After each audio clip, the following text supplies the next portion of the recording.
In just a moment, I'm going to ask you to stand for the Pledge of Allegiance. When we're done standing, we're done with the Pledge of Allegiance, I'd like you to remain standing. So, everyone, please stand.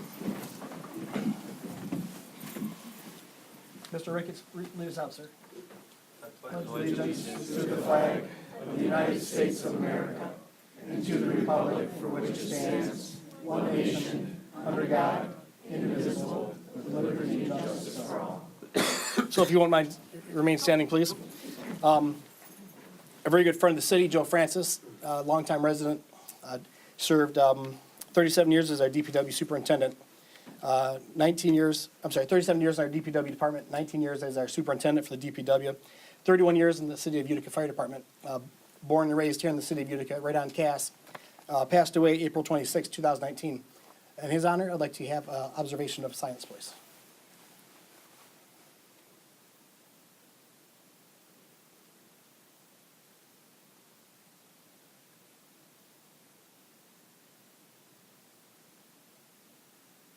Thank you so much. Be seated, please. Okay. Ms. Ricketts, call the roll, please. Sikora? Here. Terenzi? Here. Cuttington? Here. Sylvester? Here. Calendino? Here. O'Donnell? Here. Deanne? Very good here. Thank you, everyone's here. Thank you, everyone, for coming. Today's date is Tuesday, May 14th. It's 7:34 in the PM. It's our regularly scheduled session for council. Today, we have a large agenda, a few good things coming up. We do have a public hearing at 7:40 that we're going to get right into here. So we will temporarily adjourn the council session while we're into the public hearing. But at this time, the fun stuff happens. We'd like to invite Officer Joshua Ordle and his family up here, right here in the front of the, right here in the front, please.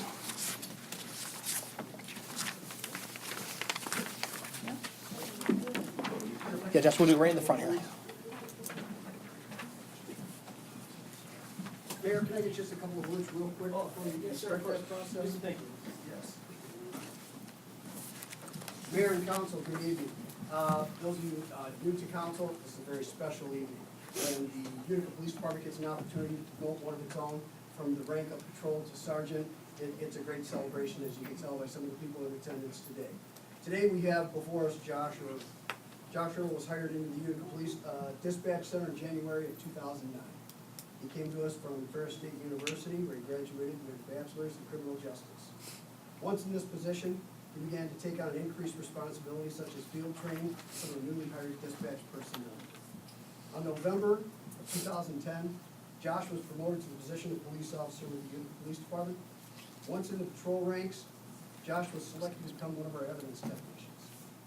Through this, he had more training that placed him on the department's accident investigation team. Josh has been selected to be a property officer and responsible for maintaining our evidence room and the property the department takes in throughout its travels and throughout the year.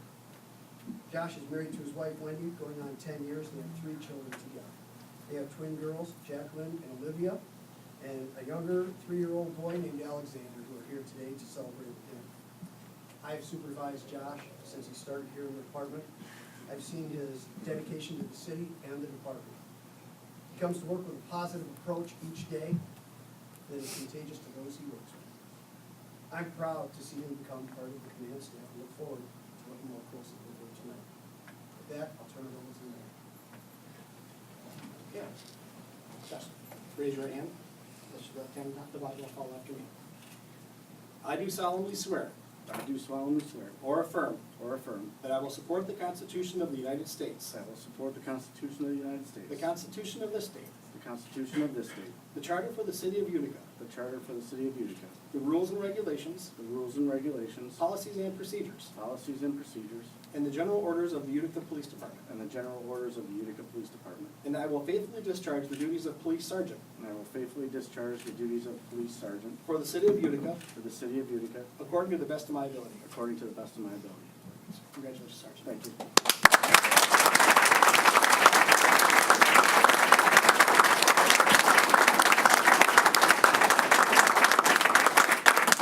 So as tradition in the police world, one badge is removed, and pick a family member or loved one, and they will replace it with the other one.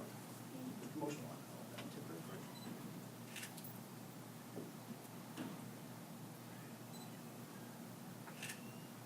So in military days, when we were promoted, they would take the fists, they'd pound you on your rank here.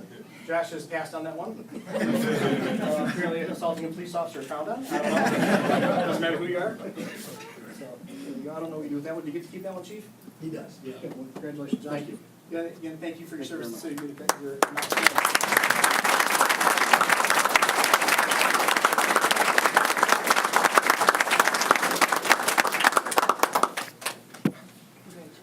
Thank you. So, we are very fortunate here in the city of Utica to have a world-class Beyond Call Fire Department comprised right now of 26 firefighters. I'd like to invite, as soon as Josh is done. Congratulations. Phil, I mean Sergeant Hurdle. Congratulations. So, we have firefighter Lum, if I'm pronouncing it right, correct? Yes, sir. It's a big guy right here. Thank you. All right. And so, firefighter Lum, how old are you? 28, sir. 20, all right, good job. You are a big kid. So, let's look side over here. This is my hair. Doesn't make you taller. So, Daniel, I'd like you to go ahead and place your right hand on the Bible. I'm sorry. Place your left hand on the Bible, raise your right hand. I do solemnly swear I do solemnly swear or affirm or affirm that I will support the Constitution of the United States, that I will support the Constitution of the United States, the Constitution of this state, the Constitution of this state, and the Charter for the City of Utica, and the Charter of the City of Utica, and the rules and regulations and the rules and regulations and policies and procedures and policies and procedures of the Utica Fire Department, of the Utica Fire Department, and that I will faithfully discharge and that I will faithfully discharge the duties of firefighter and EMT the duties of firefighter and EMT for the City of Utica Fire Department, for the City of Utica Fire Department, according to the best of my ability. according to the best of my ability. Thank you. Congratulations. Thank you, sir.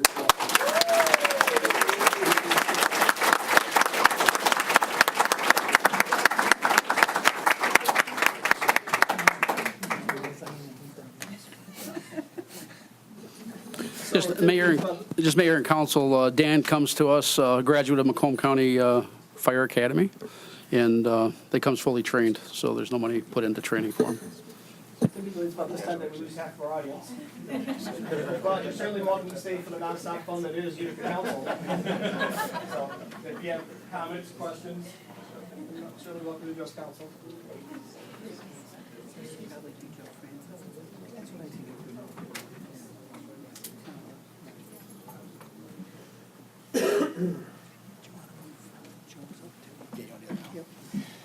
So, council,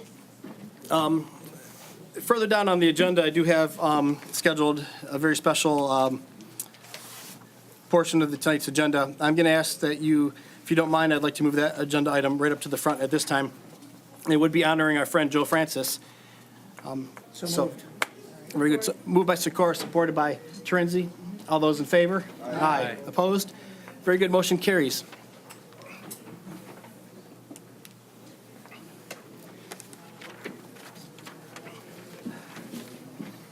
It gives me great honor and privilege to be able to read this to you folks tonight. This is a proclamation. Whereas Joseph Edward Francis Jr. was raised in downtown Utica and spent his entire life as a Utica resident. He worked for the city and was dedicated to preserving this historic town and fought to make improvements that continue to benefit its residents to this day and for years to come. And whereas Joseph Francis Jr. moved to 45154 Cass Avenue, downtown Utica, in 1947 when his father, Joseph Francis Sr., bought this home from Dr. H.H. Wiley. And whereas Joe's father, Joseph Francis Sr., served on Utica City Council in the 50s and 60s and was on the city's planning committee when the municipal building was built in 1964, where his name can be found on the commemorative plaque. And whereas Joseph E. Francis Jr. loved growing up in downtown Utica and attended Utica schools, including the old the Union School, the Annex, Wiley Elementary, Epler Junior High, and was a graduate of Utica High School in 1963. And whereas Joe married Nancy Franklin of Utica on July 19, 1969, at St. Lawrence Catholic Church, located in Utica. Unfortunately, he passed away just 3 months shy of celebrating the 50th wedding anniversary. Joe was an amazing and dedicated father and grandfather to both his children and all his grandchildren. And whereas Joe worked for the Utica DPW for over 37 years, 19 of those years as the DPW superintendent. He was responsible for improving much of the city's infrastructure as well as replacing all of the old water mains in the city so efficiently that the city of Utica experiences far less water main breaks than its neighboring cities.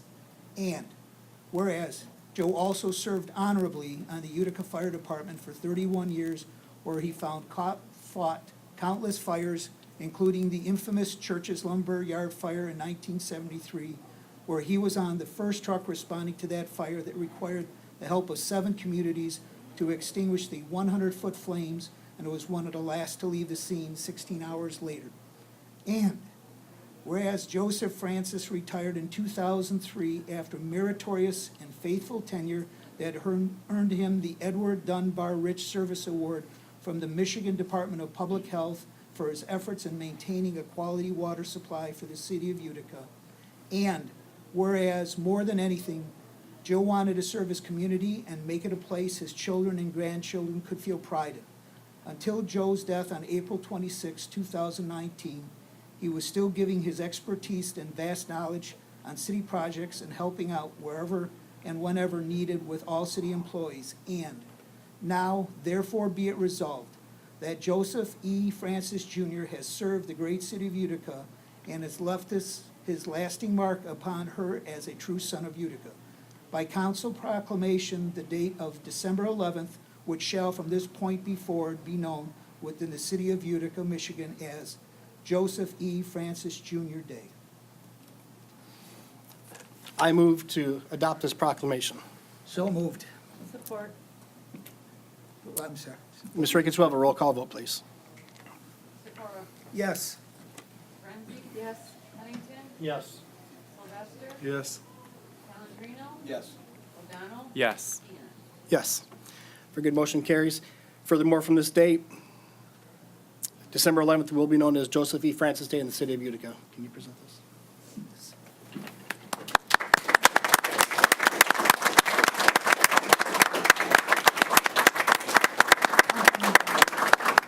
Watch your step.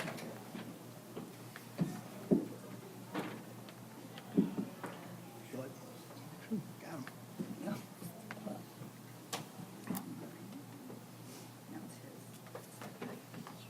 Thank you. And our heartfelt condolences to the Francis family. Joe was a really, really good guy. So, did anyone from the Francis family want to say anything before we continue on forward? Yeah. So, well, thank you so much for joining us today. We'd certainly like to welcome you to stay with us, should you like. What's that? I'm sorry. One other item. So, council, I would like to make a motion that we do have a DPW building and grounds here in the city of Utica, which Joe worked at countless hours. I would like to move to name that complex the Joseph E. Francis Jr. Department of Public Works Complex. And should that building ever be torn down and moved, that name will continue on with the new building and therefore in the future. Support. Support. Moved by myself. I think everyone will support it. Yeah. Okay. Moved by myself, supported by Sikora. Ms. Ricketts, will have a roll call vote, please. Sikora? Yes. Renzi? Yes. Pennington? Yes. Sylvester? Yes. Calendino? Yes. O'Donnell? Yes. Deanna? Yes, very good. And there will be signage placed in front of the building and a plaque placed on the side of the building. And he probably won't tell you, but I will tell you, Mr. Sikora will be paying for all those things for that to happen. So, all right, well, that, You know, your dad was my best friend for 43 years. all right. Good. Is everyone okay? Maybe. All right, it's okay to feel like that, right? Okay. So we did go past the public hearing time, but that's okay. We can do what we want because this is our council. And so we will take a moment to have a motion to adjourn into the public hearing. So moved. Moved by Mr. O'Donnell. Support by Mr. Calendino. All those in favor? Aye. Okay, we'll be in the public hearing at 7:48 PM. Do we have the petitioner? This is reference the carnival at Shaner.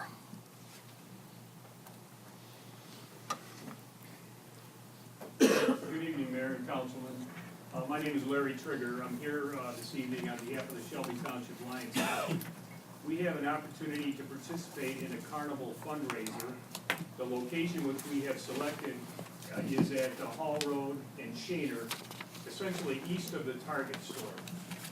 We have submitted a site plan which was prepared by the Carnival Company, and I believe that was reviewed by the Planning Commission on May 1st, and it's my understanding it received preliminary approval. At this point, we have engaged a contract with North American Midway Entertainment, which is a national carnival company. It has an excellent reputation, and one of our members, Keith Kennedy, who was in the Rochester Hills Lions, has dealt with that company for about a decade before he came and joined the Shelby Township Lions Club. He can attest to the fact that they run a very professional, clean, family-oriented carnival. We have a lease agreement with the landlord, the representative of the owner of the property. We have obtained the blessing, if you will, of Target, because it will be in front of their store. We have obtained insurance for the event, which names the landowner, our club, and the carnival company. Ultimately, I had an opportunity to talk to your police chief, Sean Cody. We discussed security issues with regard to the carnival. I believe that he has a plan in place, which we fully will cooperate with him, to have UNIC officers there at specific times to make sure that all the activities are family-oriented and that there's no mischief, no problems in relationship to this carnival event. This is a new opportunity for us as a fundraiser. I don't know if the members here are familiar with our club, but we've been around for about 60 years in this community. 100% of the money we raise goes to charity. Probably the largest benefactor of our efforts is Leader Dogs for the Blind. We also support several other children-related organizations, including Bear Lake Youth Camp, which is a camp that services visually and other impaired children for summer camping for a week at a time. We support the Pendleton Center, which deals with education and housing of children with multiple disabilities, including visual impairment. We contribute to the Beaumont Silent Children's Fund. We support juvenile diabetes.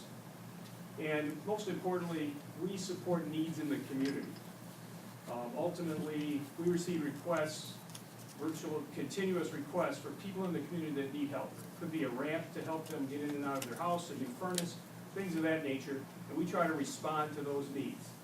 Each year, we hand out approximately 100 Christmas baskets to families in the community, and that's roughly a month worth of food, toys for the children, and some Christmas spirit to those families. Those groups include families in Utica, in the Utica community. From our standpoint, we are excited about this fundraising opportunity. We would ask that you grant approval so that this carnival may be conducted and hopefully build a relationship which will lead to future events of this kind. Thank you very much. Yes, sir. Does anyone have any questions for the petitioner? Okay, so I do, sir. Where would the staff be parking their vehicles, their campers and whatnot? I know that at this point, the footprint for carnival activity on that site has been changed a little bit because the Krispy Kreme donut facility was built on Shaner. In the past, it was my understanding that there was on-site areas available for their rolling stock to be parked. Okay. It is my understanding there may be some opportunities on properties in Utica where the rolling stock could be placed temporarily while the carnival was in place. There might be a possibility. I'm sure Mr. Langdon might be able to locate some space, but obviously, we'd want to know where those vehicles are being parked prior to the final approval, I guess. I can confirm that with Blake Houston, who is Okay. the operator of the carnival. It's your assertion at this point, though, that those vehicles are parked on site at Shaner and Hall Road? I don't want to take that position because I'm not sure if they have off-site parking already arranged. Okay. But I know Understood. that we will make appropriate arrangements to satisfy the city of Utica's needs with regard to those vehicles. Sure, thank you. Mr. Covington, I'm sorry. Yeah, my question is, since it's Shelby Lions, do you know if the Shelby Police are going to work with Officer Cody's men, Chief Cody's men, at the carnival itself? You know, walking it? I can answer that.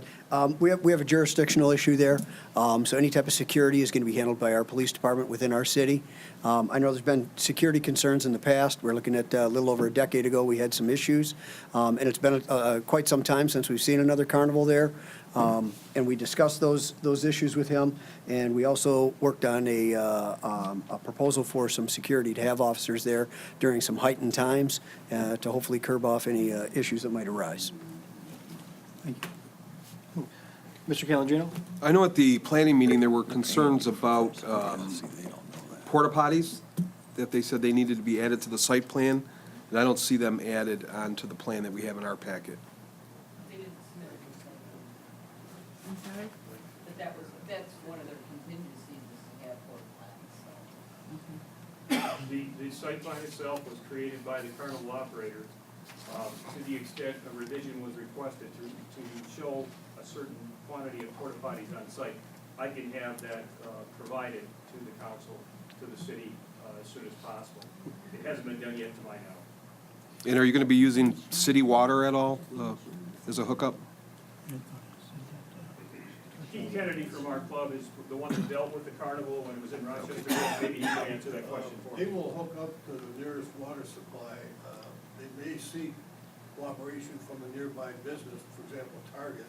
They did that in Rochester Hills. There was a gas station at the corner that they always hooked up to. Whether that would be available to them yet, I don't know. They're probably looking into it. Or they may want to hook up to a fire hydrant if that's legal, if that's permissible. And if so, that would be handy. They only need the water to clean their equipment before they open and keep it clean during the terminal stay. Because you have food vendors there too, right? It looks like. They do. Yeah. There'll be, I don't know what space they have allotted, but there's usually 3 or 4 food vendors and 3 or 4 games. So, Mr. Lang, you have experience with these. The water system's under Shelby Township jurisdiction, so they would contact Shelby Township for Okay, very good.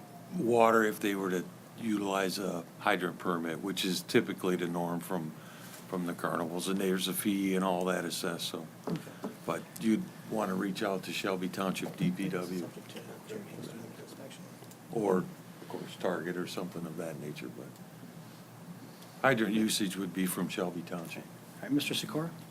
Question for the chief. The additional officers that you plan at certain key times, are those overtime officers that the carnival will be procuring and hiring, or are they being, let's say, allocated from our normal rotations?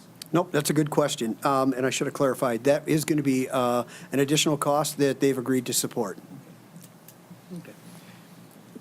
Any further questions for the petitioner? I'm sorry, Chief Wilczek?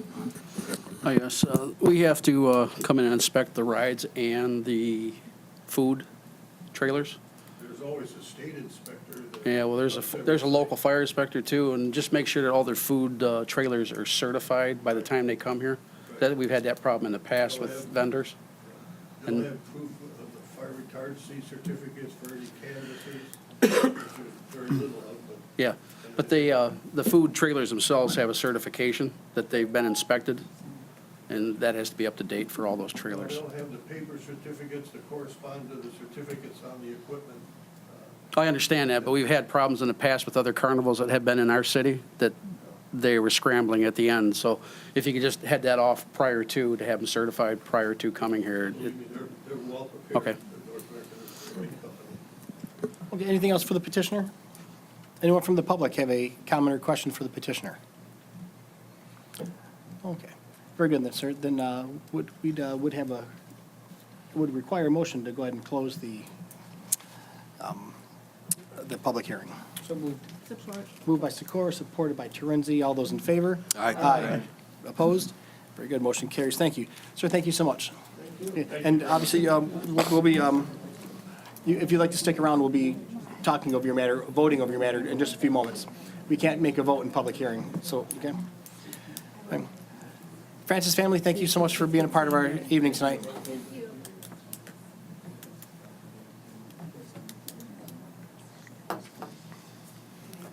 Okay.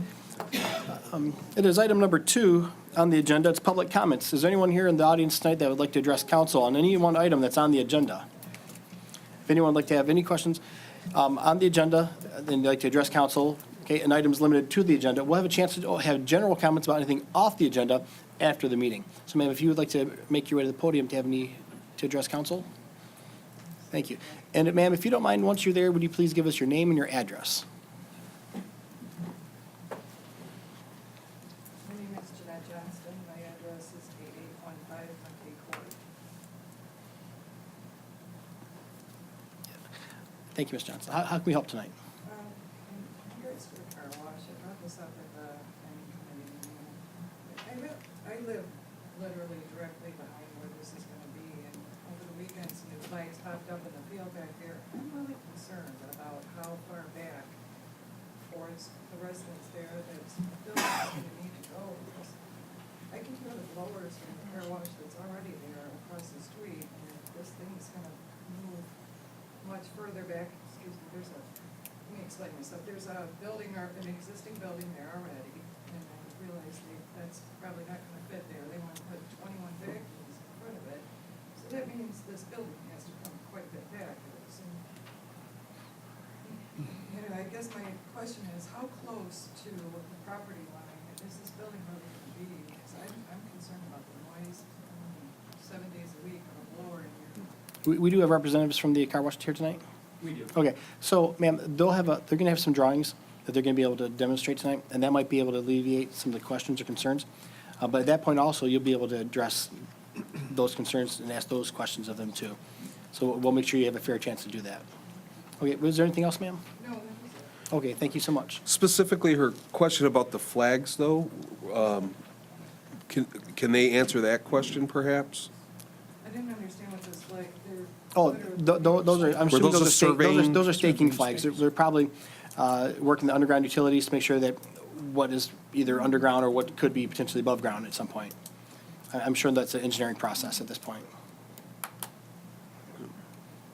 Okay, anyone else like to address council on any one item that's on the agenda? All right, very good. We'll be continuing on then.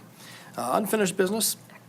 Item number 3 is Pioneer Park Development. We did have a meeting yesterday with Sal Canigliaro from HRC, myself and Bill Lang, and Mr. Canigliaro has been communicating with the potential bid awardee, and it appears that we are going to be able to have some significant work done on this development.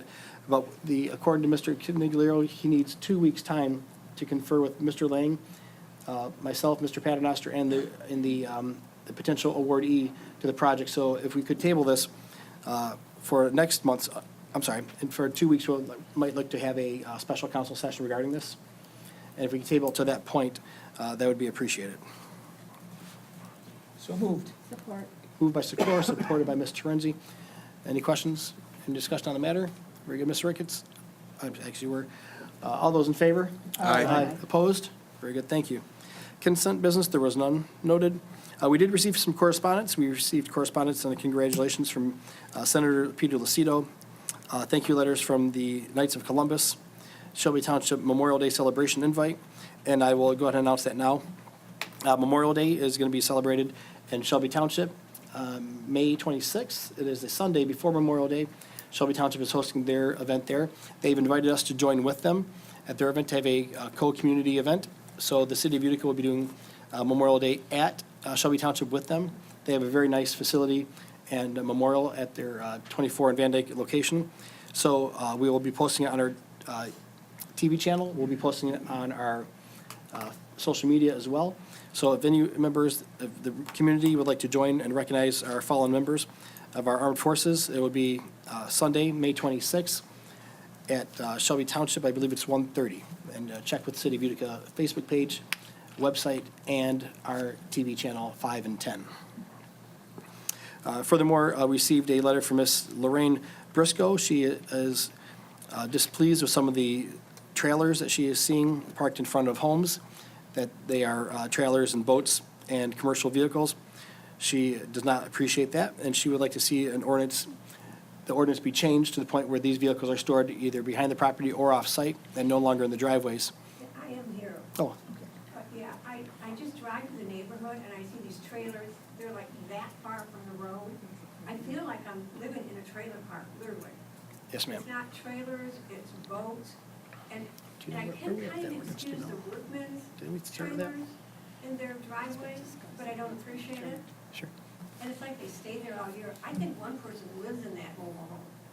I've never seen it move. It's just there. Is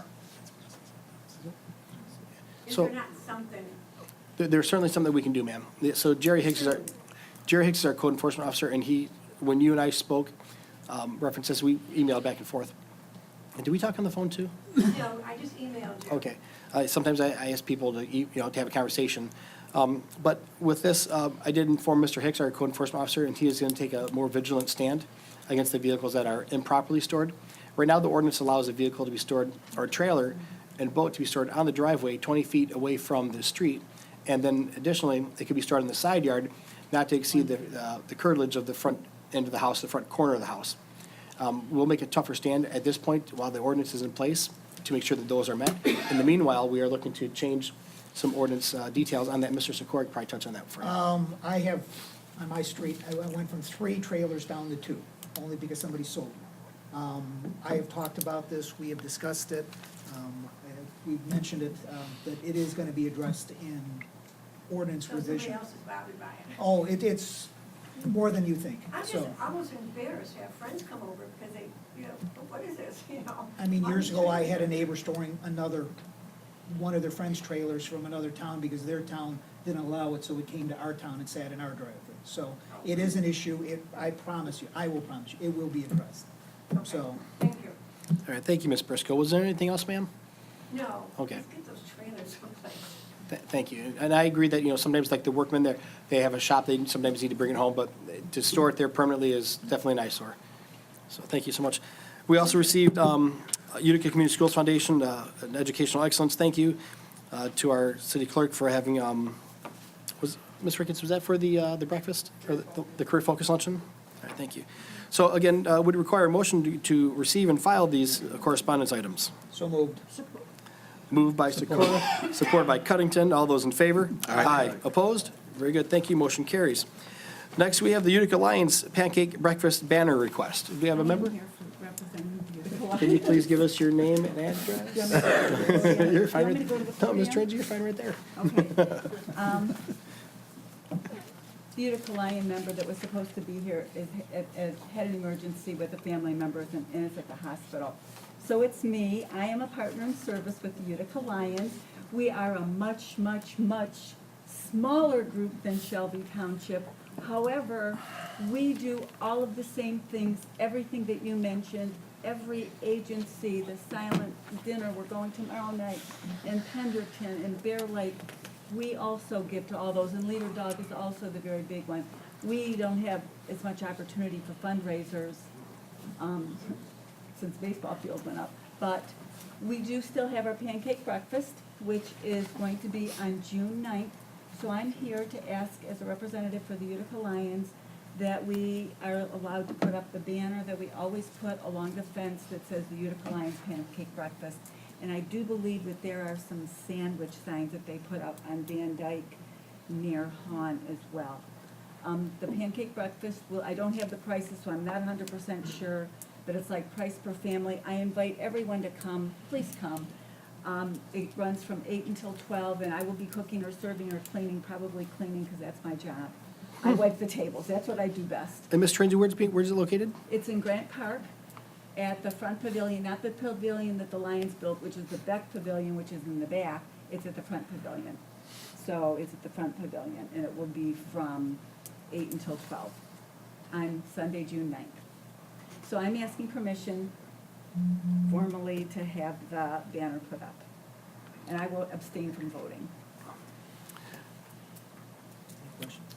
Any questions from council? Any concerns? I will make a motion to Well, approve. when do you want to put it up? Well, they put it up the morning of. Oh, it's just for the day Just of? that day. Oh, okay. Don't miss Ricketts? No? Gene said a week ahead of time. Yeah, Tuesday, we can have time. Okay, a week ahead of time. Advertise. See, I'm just a partner in service, sorry. It's a week ahead of time, I'm just a worker bee. always. So a week in advance? Okay, so June's put up in the area of June 2nd. Okay. Okay, very good. So, okay, so would require a motion to approve the placement of the banner beginning no sooner than June 2nd, running through the week of June 9th. Now, Ms. Rickett, or Ms. Terenzi, I'm sorry, are you also seeking permission to host the event there also? Or is it already, you don't really need that, I just No, assumed you've already we've reserved already the, paid for it. you've already reserved the, okay. So it would require a motion to approve the banner right request. So moved. Support. Moved by Sikora, supported by Calendino. Any questions on the matter? Okay, all those in favor? Aye. Opposed? Very good, motion carries, thank you. Thank you. Okay. Next up, we have the Shelby Lions Carnival request presented before us in the public hearing. The gentleman described that there was going to be a carnival on Shaner and Hall Road between the dates of June 13th and June 16th. They've explained to council some of the concerns regarding safety, water access, and restroom Portages. facilities. Did anyone have any questions on council before we make a motion to approve or deny? Okay. So I will make a motion to approve the request for the Shelby Lions, subject to all permits as required and inspections as necessary through the city of Utica, through the building inspector and code enforcement and fire department as required. Support. So moved by Dion, supported by Cuttington. Any discussion on the matter? Very good. All those in favor? Aye. Opposed? Very good. Motion carries. Gentlemen, thank you so much for coming in, and good luck on the carnival. All right. Next up, we have the car wash located at, the proposed car wash located at 8230 Hall Road. It's conditional use request. Is the gentleman here? Yes, ma'am. Okay. If you make your way to the podium and offer us your name, please, and your business. Good evening, and thank you for your time. My name is Jeff Platt with Peter Architects, 2120 East 11 Mile Royal Road. And I'm here tonight on behalf of the owner, Jeff Whittington and Jeff Denny. They were able to attend due to a conference out of state. They didn't make it here. So as you're aware, we're proposing a new fully automated car wash facility called Greenway Car Wash.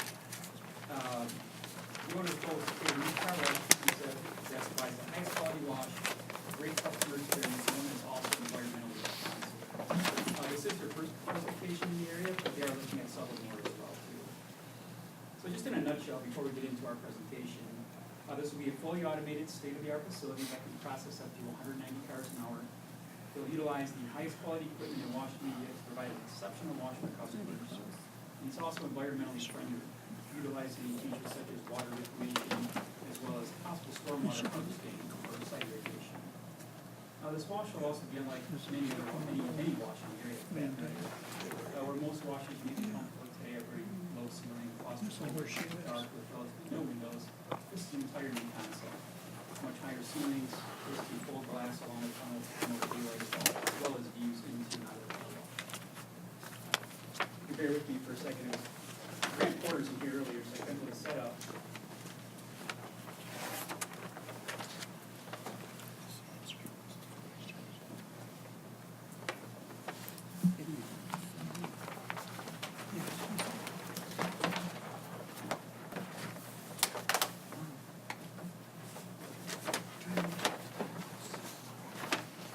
You all see this drawing?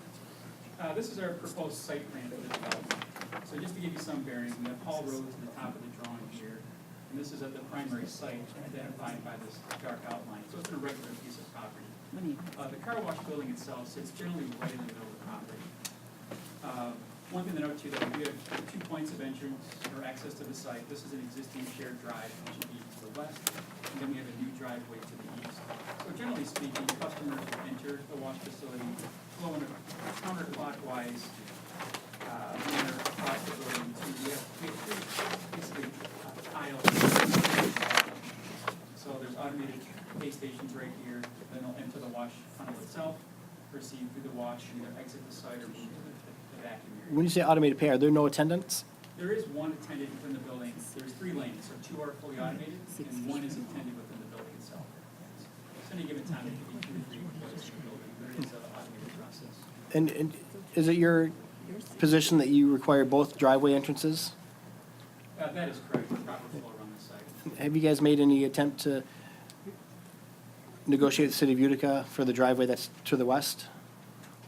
Because on the western one? No, this one Yeah, right there, yeah. Yeah, this is existing right here. But it is existing, however, it's a city, it's property of the city of Utica. Correct. The petitioner's been made aware of that multiple times. that they So- need to enter into a lease agreement for that access drive. Yeah. So it would require that you're, what's your role with the presentation tonight? I'm the architect. Okay. It would require that whoever you're representing would connect with the city of Utica at some point and work out a means to have egress into that location, because that is our property right there. So that'd be something that you need to have under, I'm not sure if you're aware of that, but when you say shared drive, it's only shared because we've allowed it to be shared. It is So- our intent, I'm sure we'll check into all those areas. Yes, sir. I have actually spoken with Beth. I work for Landmark Commercial. I'm working with I represent the buyer. Yes, sir. So I actually talked to Beth numerous times about the easement. But, okay, so something that you've already broached that Yes. concept? Yeah. Okay, very good. So we'll need to see what that looks like by the time we do final approval, obviously. Okay. Thank you. Yeah, okay, I'm sorry to interrupt, but go ahead and carry on if you don't mind. So generally speaking, they'll either exit the wash here, or they can enter into the vacuum stations. We do have 22 vacuum areas along the property boundary here. And then to address the one question, please note that this is a central vacuum system in the building, so all the major equipment is located within the building itself to minimize the noise. So these are just the vacuum heads out here with the hoses. But the collectors or producers all are within the building itself to help minimize that noise. Other question came up too about the distance to the rear property line. This is also our landscape plan, so all these circles you see with these symbols represent trees. So the property is skewed to our building, it's not parallel, but at any given point, I'd say at the midpoint, we're about 60 feet to that rear lot line. And as you can see, we do have some dense greenery back here. There's a lot of trees that are required for the ordinance.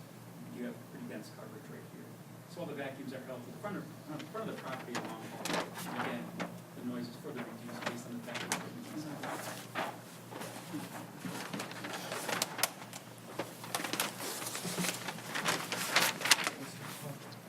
I know one thing that came up on the planning meeting was where the trash receptacle was being located. And I actually knocked on every resident on McKay Court over the weekend, and the majority of them requested that you did go for a variance to leave the trash receptacle as it's currently being shown in the front, so that they don't have garbage trucks, coming back towards McKay Court. That's a great point. That's the general flavor we sense from the application as well. We did explore numerous locations for that, but it's very difficult for the trucks to enter back here because we do have these pay stations with pavements that require more paving and difficult maneuverability. So that is our intent, to ask for a variance to keep this where it is. Yeah, and I can tell you, I'm sure Gus can tell you from our experience living in proximity to Eppley Junior High, it was about 6 in the morning. Oh, yeah. They empty out the trash over there, and they're never quiet about it. Big truck comes by and clings it around. And the nursing home as well. Yeah, so the last thing we want is to have any of our residents impacted, any additional noise concerns. So whatever we can do to minimize that effect would be great. That's a great point. We're very sensitive to that. We felt this was the best location for it. And kind of related to that, I'm assuming you're reclaiming all this water, right? Like with some kind of system, filtration system? Yeah, that is correct. Where are those tanks located in reference to that drawing? The design is not finalized, but it's my understanding the tanks will be located outside the building in the driveway. So that's right in line with your queue area for the cars, right? Correct.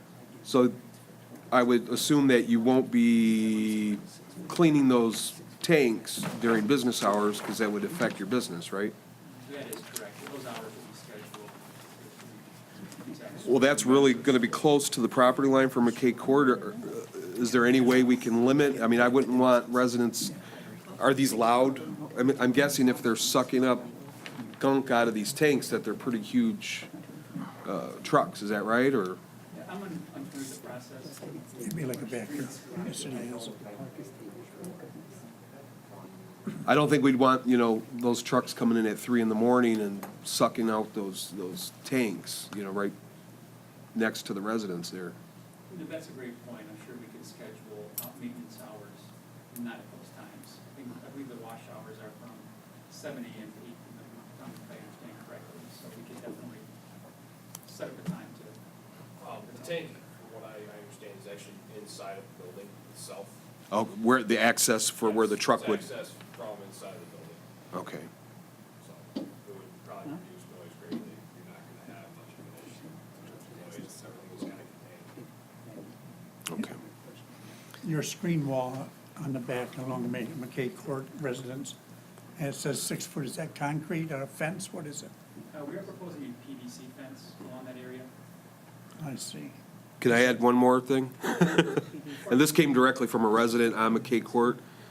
He's strongly suggesting that they would like a 8-foot cinder block wall, which would match the wall that's behind the BP as well.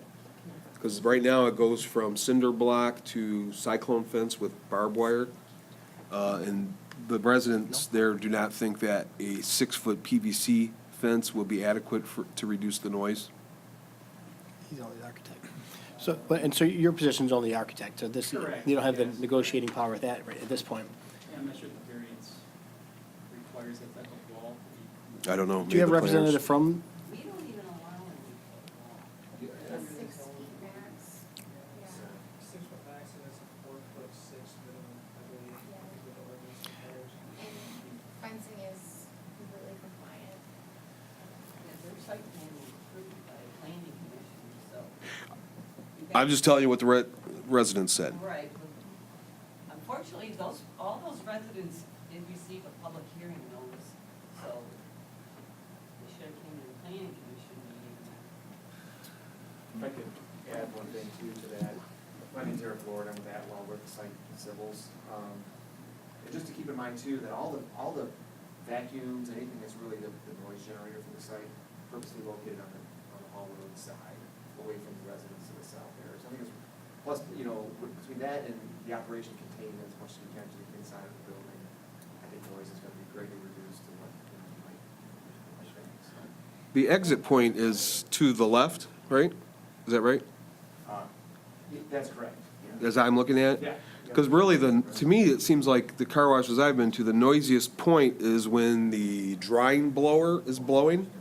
Is that an open bay when the cars, because that's also the point, unfortunately, that's the closest to the residence fence line. I'll leave that, yeah, we do have there's an equipment plan shown here, and again, we're still in the schematic design phase, so we do have an equipment vendor that we're working with. But, I'm sure that process is timed, especially in the middle of winter, we don't want those doors open all the time, so it's timed. So you're correct, there are dryers that will go off to dry the cars, but it'll be time sequence. So at some point, I'm sure the blowers will be on, the doors open as the cars are exiting. But that's, from the site flow standpoint, this is the classification. So, and look back at the site plan drawing.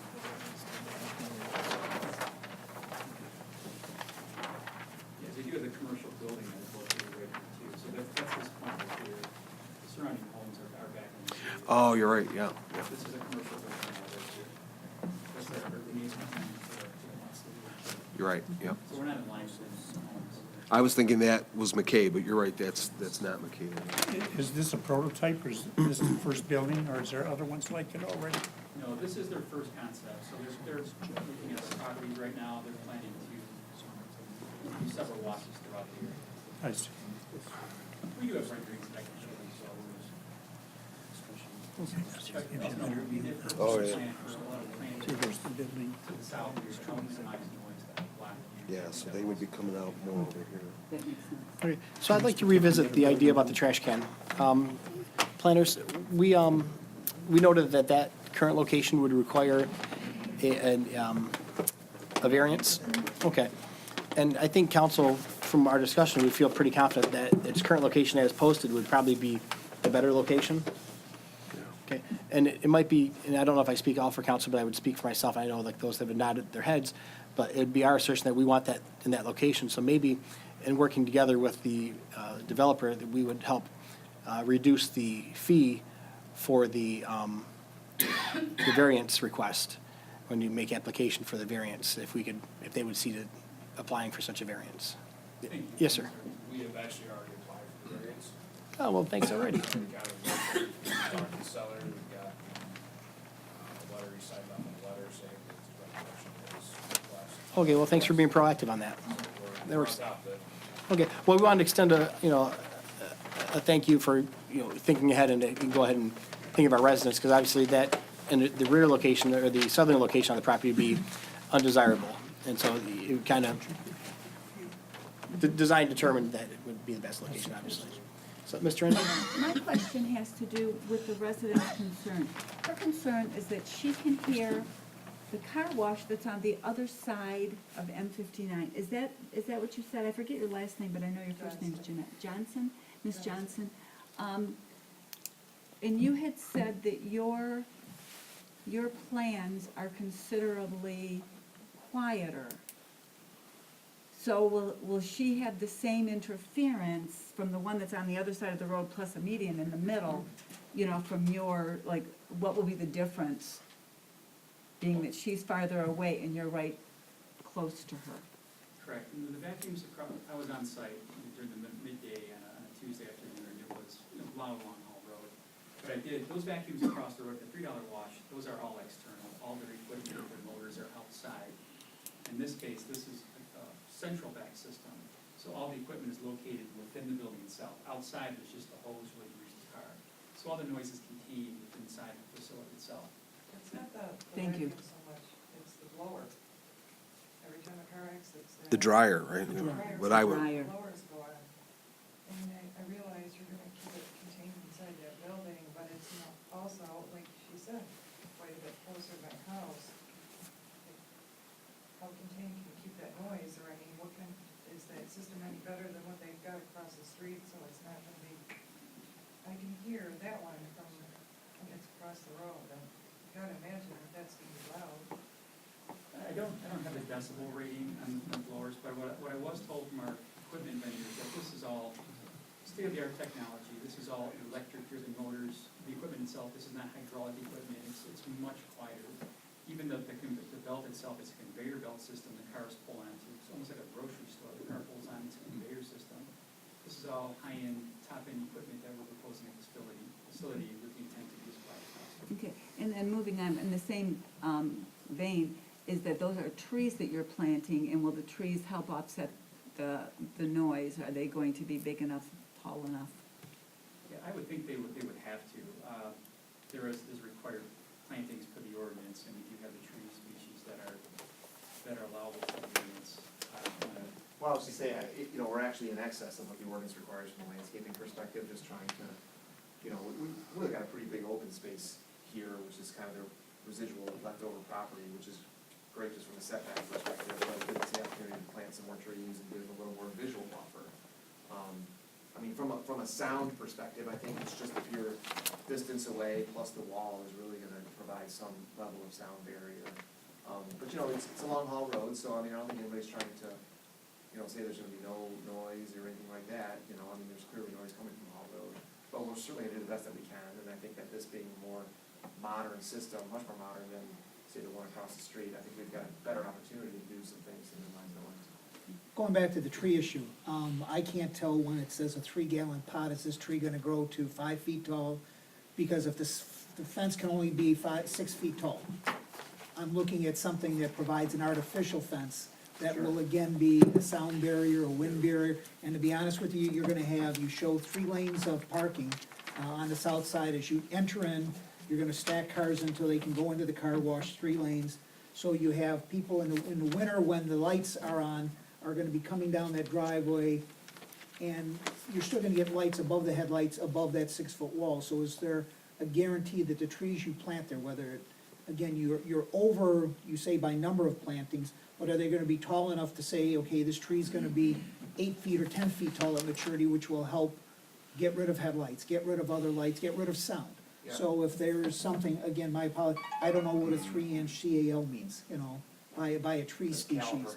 Okay. That's the caliper. Okay, That's the caliper, but how diameter. tall is that tree and what is it gonna do for me? Yeah, So- they're gonna vary. I think what we can do, with those kind of thoughts in mind, we can look at kind of strategically placing evergreen trees and things like that that are certainly gonna grow much taller than 8 feet. That would be, I think, advantageous. 4 right along there, no problem. I think that makes a lot of sense. you know, like I say, I think, we've got a lot of opportunity in here to do some things and specify, you know, certain trees to do that. I don't know if you have this. I do, but I don't know what all that means. so- No, well, the common name is three rows over, so they've got junipers, Yeah, maples, they do have them all kinds of stuff. What you do, there's a, above the caliper, you've got an AA, which is an Acer rubrum, which is an Armstrong red maple, 3-inch caliper. So that's gonna be a shade tree. And then there's junipers, there's all kinds of different stuff in here. So, yeah, we've got JD, which I sell is down here. I know the maple ones. Juniper, That's a so they've got a green nice year mix round. of both, deciduous and, pine trees, so that you got coverage year round. In the winter. Okay, again, my apologies. I have no idea what, besides a maple tree I- and an oak tree, that's my limit of what species are. So, I mean, like the red maple, that'll Get big. in time be 50, 60 feet tall, with a full canopy and everything. But in the winter, In the the winter. leaves will be gone. Inch calipers, reasonable size, about what you see placed on the right of ways and that we would bring in on a road project. You know, and they'll add about a foot. But it's, from what I see, it's pretty dense from a landscaper's perspective. I wouldn't wanna mow that grass. Too much in the way. Well, we kind of focus the evergreens more on this corner right here. Because those, you know, all year round, they're gonna provide screening. All right, very good. Any more questions for the gentleman? Mr. Mayor, yeah. Yes, sir. Question for the planners. Do we require them to be set back that far from Hall Road? It's 30 feet is the requirement, they're being set back 46.1 feet, so they're 16 feet above and beyond what the city requires. From Hall, right? No, From the residents. the Oh. rear yard. Okay. Front yard is a 25-foot standard for the front yard setback. We are providing 82. 82-foot setback, so technically it doesn't have to be set back as far as it is.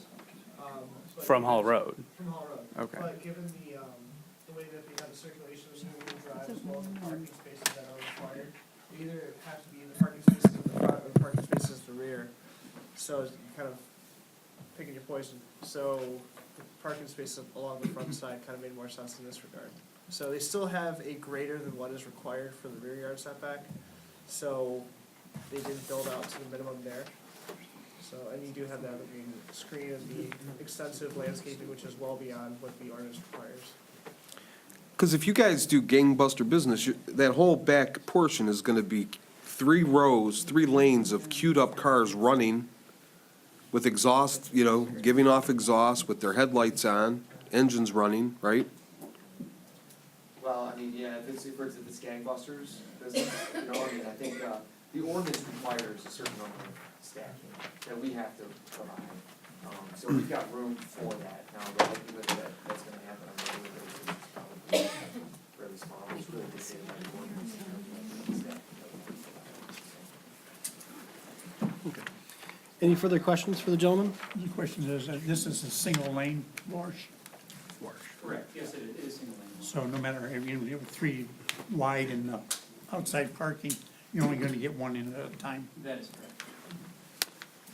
I think another thing about the noise, you have to remember one thing is the buildings faced in east and west, where that other one faces north and south. And that noise comes, when the wind's blowing from the north, the noise comes with it from the north. So wind really has a lot to do with noise. So if it's going the opposite way, you might not hear it anywhere near as much. I'm not sure, but I know when it comes to wind, if the noise is coming out of the north and the wind's blowing from the north, it's always louder. This fence, is that gonna replace the current fence that's there, that cycling fence with the wire on it, or it's gonna, that's what your plan is, right? Yeah, I'm not sure where that exactly, is that up against the, No, it's. No, the bottom. it's on the bottom side? On the bottom, yeah.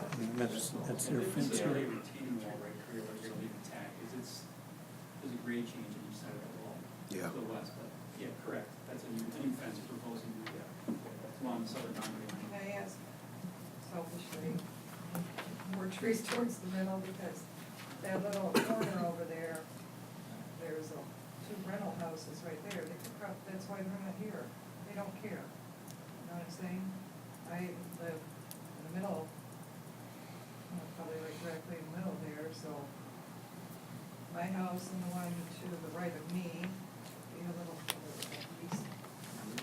Or maybe two homes here are affected by it, or live here.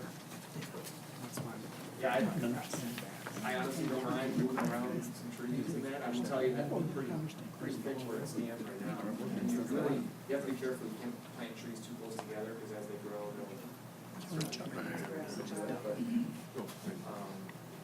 We're pretty thick over there as it stands. Oh, that's fine. Yeah. Generated a headache based on this. Trying to block some of the noise of the lights, I prefer it be more towards the middle than towards the end where nobody's really here. Okay, if there's nothing else, Councilwoman, anything further? Okay. It would require a motion for the conditional use of the car wash at 8230 Hall Road.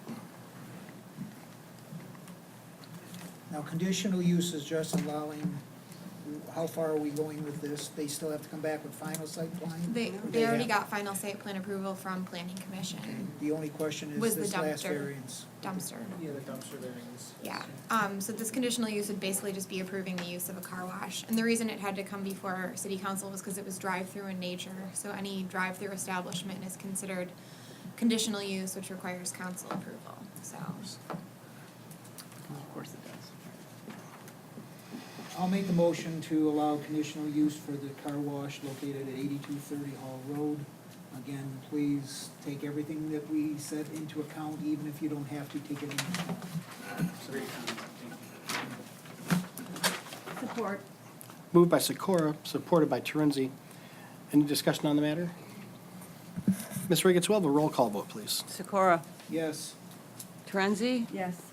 Cuddington? Yes. Sylvester? Yes. Calandrino? Yes. O'Donnell? Yes. Deanne? Yes. Okay, very good. Motion passes. Thank you, gentlemen, for coming in today. And next on the agenda, it's going to be item number 9. We have Rose Atkins requesting a flea market in Grant Park. Is Ms. Atkins here today? All right, I don't see Ms. Atkins. I'm familiar with her. I do not see her in the audience tonight. We will move on. Next, an Aaron Koulis of 7888 Chapton with a rezoning request. Mr. Koulis.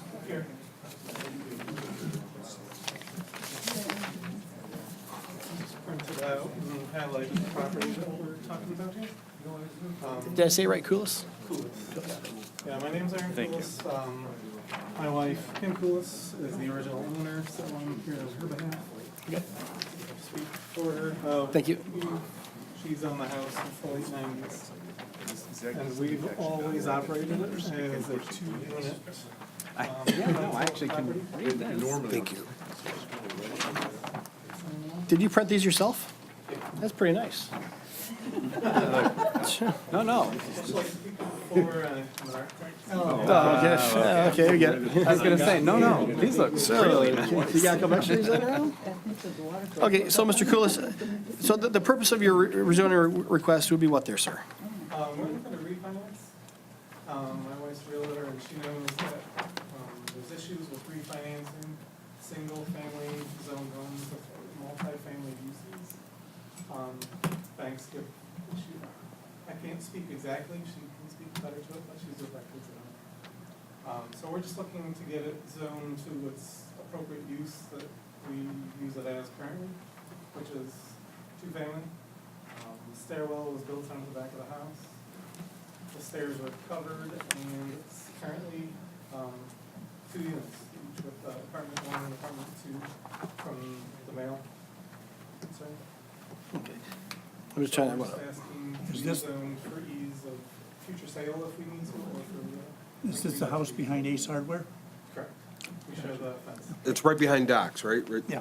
Okay. Yeah, we share a fence. yes, ma'am. Ms. Riggins?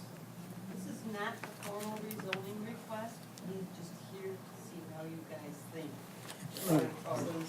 React. If you would support it, you would have to go, with a formal rezoning, which would also require a public hearing. So he's just wants to see how you guys. So you want the zoning to reflect the use, Correct. pretty much? Correct. And there's, I believe, $750 application fee. So, I mean, we're looking to refinance, pay off debt. So if I could avoid paying $750 and have it not approved. Isn't that what he's saying? Yeah, sure. No, I get that. Yeah, it's a lot of money, it's a lot of money to go on to gamble in a small town. Yeah. So, planners, any considerations or questions? Well, this is the first we've seen it, so I can't really speak fully to it. I guess my only concern would be that it would sort of be considered spot zoning, because if you look around at the rest of the zoning over there, it's primarily R1B. And if you were to just imagine changing that color to the orange color, typically you want to avoid that in your zoning map. You want your zoning to kind of be cohesive and all the, and be similar in nature. Now, it does abut commercial properties, which a lot of times in neighborhoods, you have like higher density multifamily uses that help transition into single family. So in one way, it would be sort of appropriate, but in another, it does sort of appear to be a spot zone to me. I don't know, John, if you would agree. Pretty much like anything else, like, yeah, I agree And completely with Amanda in terms of the fact that it would be a spot zone in a situation. But beyond what it currently is right now, when you do a rezoning, you have to take into account the fact that outside of what it currently is in the state and how it's being used, is if you rezone the site, what can that site be potentially developed as? What's the fullest extent of an R2 zone property? What can that be developed as? And that's what you need to take into account, is does it reflect the character of the area? Is it similar to what the master plan wants to achieve in the future land use plan? Those are different things that you need to consider when you're looking at type of rezoning that area. It would also need a variance because you have to have 75 feet of lot frontage for an R2 zone, and this has 60, if I recall correctly. So just another aspect to it, because the frontage isn't. So as it is right now, R1B is strictly single family? Yes. Okay. What's the difference between R1A and R1B, I'm sorry? There It's isn't. gonna be mostly dimensional, like lot size Okay. Yeah. dimensions. The density, R1A allows for less houses per acre, R1B allows a little more, tightens it up. So right now, you're using it as a two-family structure? Correct. Would it be more beneficial to redefine R1B as single and two-story, or, I'm sorry, single-family dwelling and two-family dwelling properties within the zoning? We'd have to do a zoning amendment. Yeah, that'd be Yeah, a we're zoning not amendment doing at that point. If that's the wish of the city, and that's something that we can talk about when we look at the zoning ordinance amendments. That's probably a little bit of an undertaking, I imagine. It would just be a line item, just a change to how it's written. What is the full extent of what you can do with an R2 property? Yeah, right. Basically what they're doing right now. It's duplexes, duplexes, two-family, sort of like the apartment style homes that, you know, one level, like what you would see. Flats. Yeah. Because we have many in the downtown, in the historic district there, pretty much, we have very many two-family and three- and four-family flats. There's a number of them. So are all these currently existing, They're non-conforming. non-conforming They're existing? non-conforming. So we're kind of allowing a situation to occur, and the zoning is not quite fitting the usage any Right, longer. I have to imagine that this is how it had been before. Yeah. And then whatever, a council, however many years ago, said, okay, no, this is all single-family zoning now. Well, So they're this- non-conforming to what Yeah, it's get grandfathered in, sure. was changed by the council. Ms. Ricketts? This specific property was a single-family home that was turned into a duplex. Sure, well, I imagine all these were too. If you look at like my house, the house that I occupy at one point, before we lived there, was a three-family home. It was a single family, converted to a three-family, back to a single family. So I mean, use is not going along anywhere with what the ordinance is where the zoning is right now.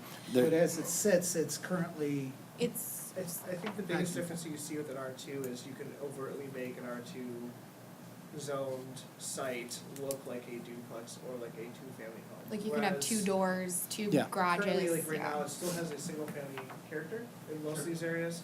So that'd be the biggest difference, is you can overtly design it as a two-family duplex in character. Whereas the others that operate as a duplex or triplex or whatever, quadplex, whatever it is, still retain the character of that single family, but have the multiple doors. That's how the historic area looks. but the minute you give the, let's say, the R2 zoning to it, it can do whatever it wants within the Within those confines. constraints. Yeah. Yeah, what if we redefined the R1B as 1 and 2 family flats, or 1 and 2 family, not to exceed 2 family. I But then mean- you could say that whole area would turn into that. Well, Yeah. you'd have to have the structural integrity, you'd have to have a building that could accept it, and being those buildings are already pre-existing, how difficult would it be to change those buildings? Quite a bit. There's probably 20 two-family homes within the historic district. Yeah. And they're great. And they're all two-family non-conforming at this point in a single-family area.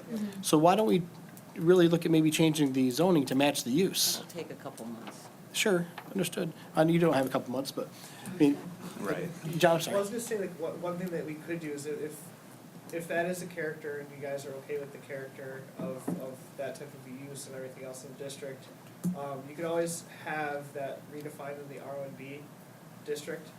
And you can also put constraints on those type of uses where you have to have a certain architectural guideline. Yeah, that requires minimum it to be number of square single-family footage. character or stuff like that Yeah. to constrain it, so not within a duplex necessarily. Well, I guess it comes down to, it's not fair to the rest of your residents. If I allow an R2 right now, and you decide, you know what, I got it, but I really wanna put that second door where I can see it, and I'm gonna change it, whatever it might be, why am I penalizing everybody else on your block or the neighborhood? No offense, to keep you happy, because this is spot zoning, we're taking one parcel, however you wanna call it, we're wiping out all the other homes in that area on that block to satisfy one person. Plain and simple, it's not to say consideration isn't due, but is it fair to do all of this for that? And I can't guarantee that you're not gonna wait, you're change it. Non-conforming multifamily home on that block, on that street. I guess I'm confused when you say the harm, like what do you mean that you're harming everyone Well, if else? everybody all of a sudden decides, you know what, I wanna come in and have R2, okay? Yeah. And I'm gonna go and change the character of the Not local. R2, it's not changing the zoning, changing the use within the You zone. wanna change the use of the zone. Yeah, allowing not to go to a 4-family or 3-family unit, but allowing within the particular zoning right now, within that to say, it's okay to have a 2-family unit, so long as it meets this minimum criteria, not to exceed this criteria. It's because there's so many homes in there that are currently 2-family homes. Up and down Cass, there's 3 and 4-family units, there's 2-family units. On Chapton, there's a couple 2-family units. On Brownell, there's several duplexes. So our use is exceeding our zoning. And we can maintain. And we can maintain control, or control or character, parameter. right? You're saying as far as- Like John's saying, we can make it so there are specific guidelines that you can't. keep historical If it has that character and charm that says, I'm a downtown, single-family unit, but I have 2-family on the inside, no one from the outside is the wiser. Plus, we're still under the umbrella of the historic district. Yeah. So any modifications that would have to happen, we're not planning, it's strictly for refinancing. Does- Everything has to go through another separate committee that will approve or deny the step changes. Okay, just one line. So again, at one point, I have a single-family home, I have a driveway that could fit 6 vehicles. When I had all 3 boys at home, we had 6 vehicles in the driveway. So typically, let's say you have single-family, double-family. I would assume under, if there's children or driver's age people at the home, you now have 2 families, you can double the amount of cars. Does the area, the street, the driveway, does all this whole area support changing all of that? Where does this all go? I had the driveway to do it. I didn't bring my work vehicles home, they were all regular cars or pickup trucks, but that was there. Now, but I didn't bring in a whole nother family in my home with another 3 vehicles, 4 vehicles. Is that an issue that you have to look at? I'm just saying, because what we do for you, we have to do for everybody. It's- Exactly. And You can't just do it for this gentleman. that's why I would say to not recommend spot zoning. I would not say rezone this property to R2. It would make a lot more sense from a planning perspective to reevaluate what you think you want to see in the character of those residential areas. That way, like you said, everyone would be treated equal, and all the same requirements would apply. And you'd be able to address the non-conformities and make those conformities at that Yeah. point, Would which that, Mm-hmm. is. would that be in the case, then that way you redefine what R1 is? You could redefine what R1B is versus R1A, and we can make a differentiation. That would be something that we would want to probably look at for 2-family or for anything else. I'd imagine, I'd have to do more research into Yeah. it. And obviously, we didn't mean to go down this rabbit hole thing, because now here we are. We're looking at a problem that we didn't really, thought we had yesterday. But we do have quite a few multifamily units that are currently sitting in a single-family district. And so does one beg the other? Should you be acting as if though, what is the actual use? Because we're acting like we're football players, but we're actually baseball players. Or, we're posing ourselves as something different when the neighborhood's telling us we're quite a bit something different. Yeah. So, I mean, food for thought, if we don't do it today, just something to be considered. Is there any way to solve his dilemma? I mean, I don't think today. I think that's where we're at right now. Because like the planner was saying, we'd be in violation of law if we were to spot zone you. So, Linda, are you in agreement with that? I'm in agreement. Okay. Mr. Sylvester, sir, do you have something? Oh, Chuck, I'm Yeah, sorry. the question is, if you turned it over to R2, what's that do to the tax base on that house? Zoning Is there laws- more taxes? Couldn't. Because you have. You know what? Taxes are non-homestead, so we pay more than if we live there. Right. But as far as if it's the R2, I'm sure. No, they're only assessed on their value. Right. As is, No, not regardless of no. zoning, it's gonna be. I asked Tom, the assessor, it would change the value a little, somewhat. Value of the Change property or the assessed value? The assessment of the property, because it's now two-income It property. would have to be Right. They a would have to- two-family income. Right. If it Right, exists in the it's zone, the zoning's currently- not gonna dictate the value of the property, the zoning's gonna dictate we can build on the property. And Right. then you're assessed on what you built, not what could be built. Which I'm in favor of. It's currently assessed on a single-family home. If it was a duplex, two-family home, that's, Yeah. would Yeah. increase the Sure, assessment of that. but that's not a zoning requirement, that's No. a use requirement. Yeah. So, my question is, if we change what the R1B looks like, so that it can be single or multiple, two families, then how does that affect the tax, the assessor? How does that affect that? Well, Will those I can give you a taxes short- then I go can give up you a short because it will be too? It would go up, not the zoning, but the assessor would change it to two-family property, and That it would property could have increase it a little potentially bit. more value. But the bottom line is you're still assessing brick and mortar, not business interest. So if you use a three-family home or a two-family or single-family home, it's still the same four walls made of brick and mortar. So and the only way it's more valuable is the potential buyer is gonna have some investment interest in it, not Right. necessarily cash value on the real estate. So those are two different values. The value is gonna be reflective of only the real estate value, what one person's willing to pay for it, and your taxes, they're based off that. So if you convert it to a Yeah, based on duplex, the it's one worth family, more as a because duplex. it's If you income. keep it as a single-family home, it's the same single-family home you were living in the day before we hypothetically adopt this. Potentially, yes. So right now, are you living in either one of the, No. We so have you're, there you're since you're the renting 90s. both of those units out? Correct. And how long have you owned the property? My wife purchased it in the late 90s, 97, 98. Okay. And how many, and your current renters in both upstairs and downstairs? Yes. Okay, has it been the same people? Well, the upstairs, we cycle through my wife's family. Oh, Her sister up there. So there's no income on that one.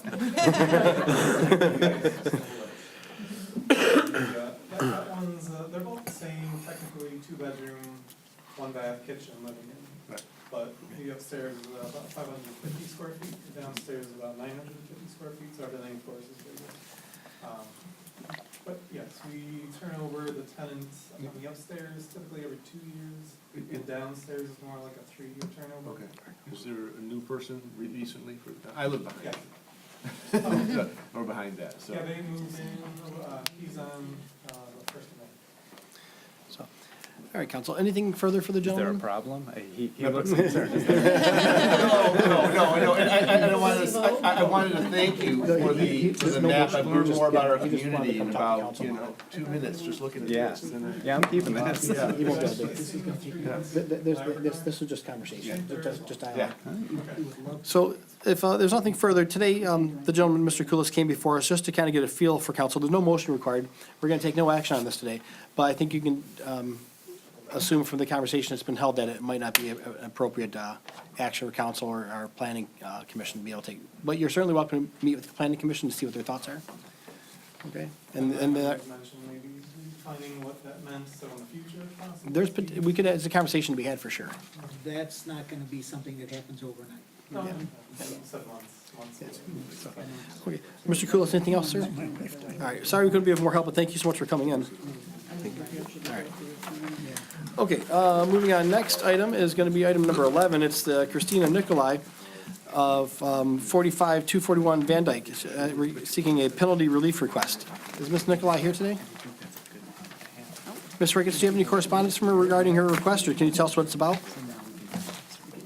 If she's not here, table it or. Very good. Okay, we will table that item for Mrs. Nicolai, reference a penalty relief request. Do we need a motion to table, ma'am? No? Yes. Okay. Then I would ask for a motion to. Motion to table? Yes, sir.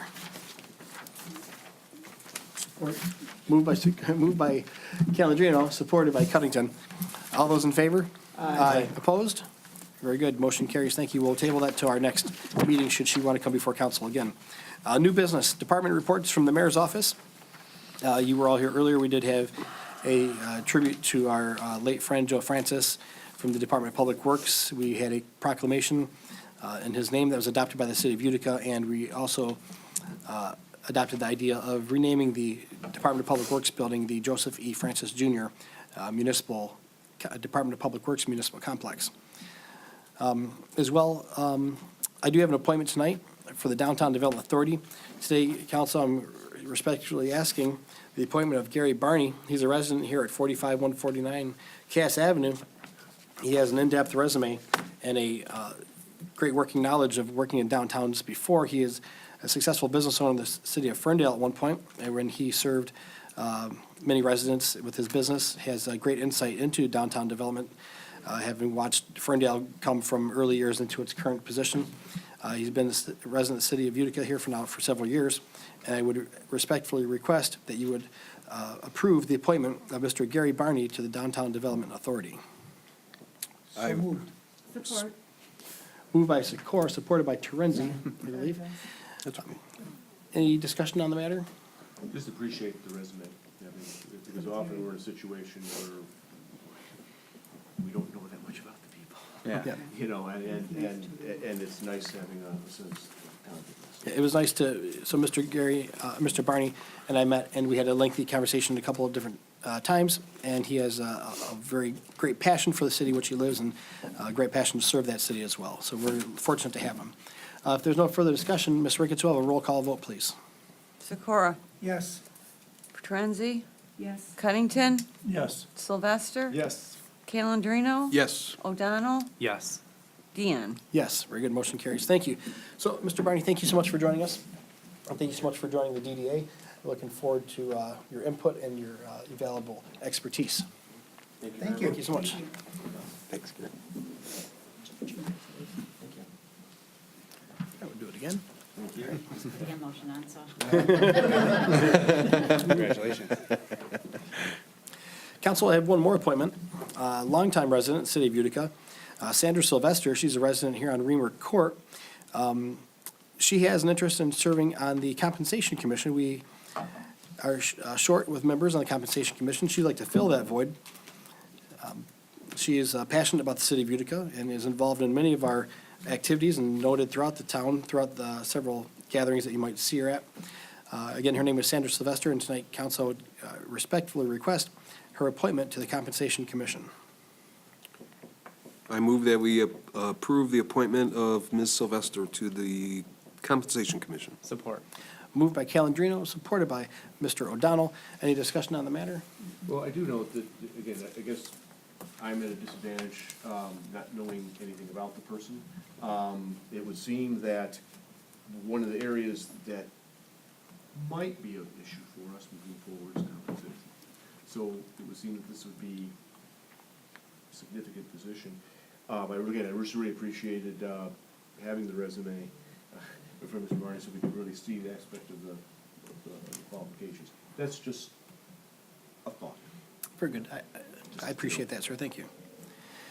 If there's nothing further, Ms. Ricketts will have a roll call vote, please. Sikora? Yes. Petrenzi? Yes. Cuttington? Yes. Sylvester? Yes. Calandrino? Yes. O'Donnell? Yes. Deanne? Yes. Very good. Thank you. Motion carries. Ms. Sylvester was not able to be here tonight, but we will certainly give this to her upon our next visit. And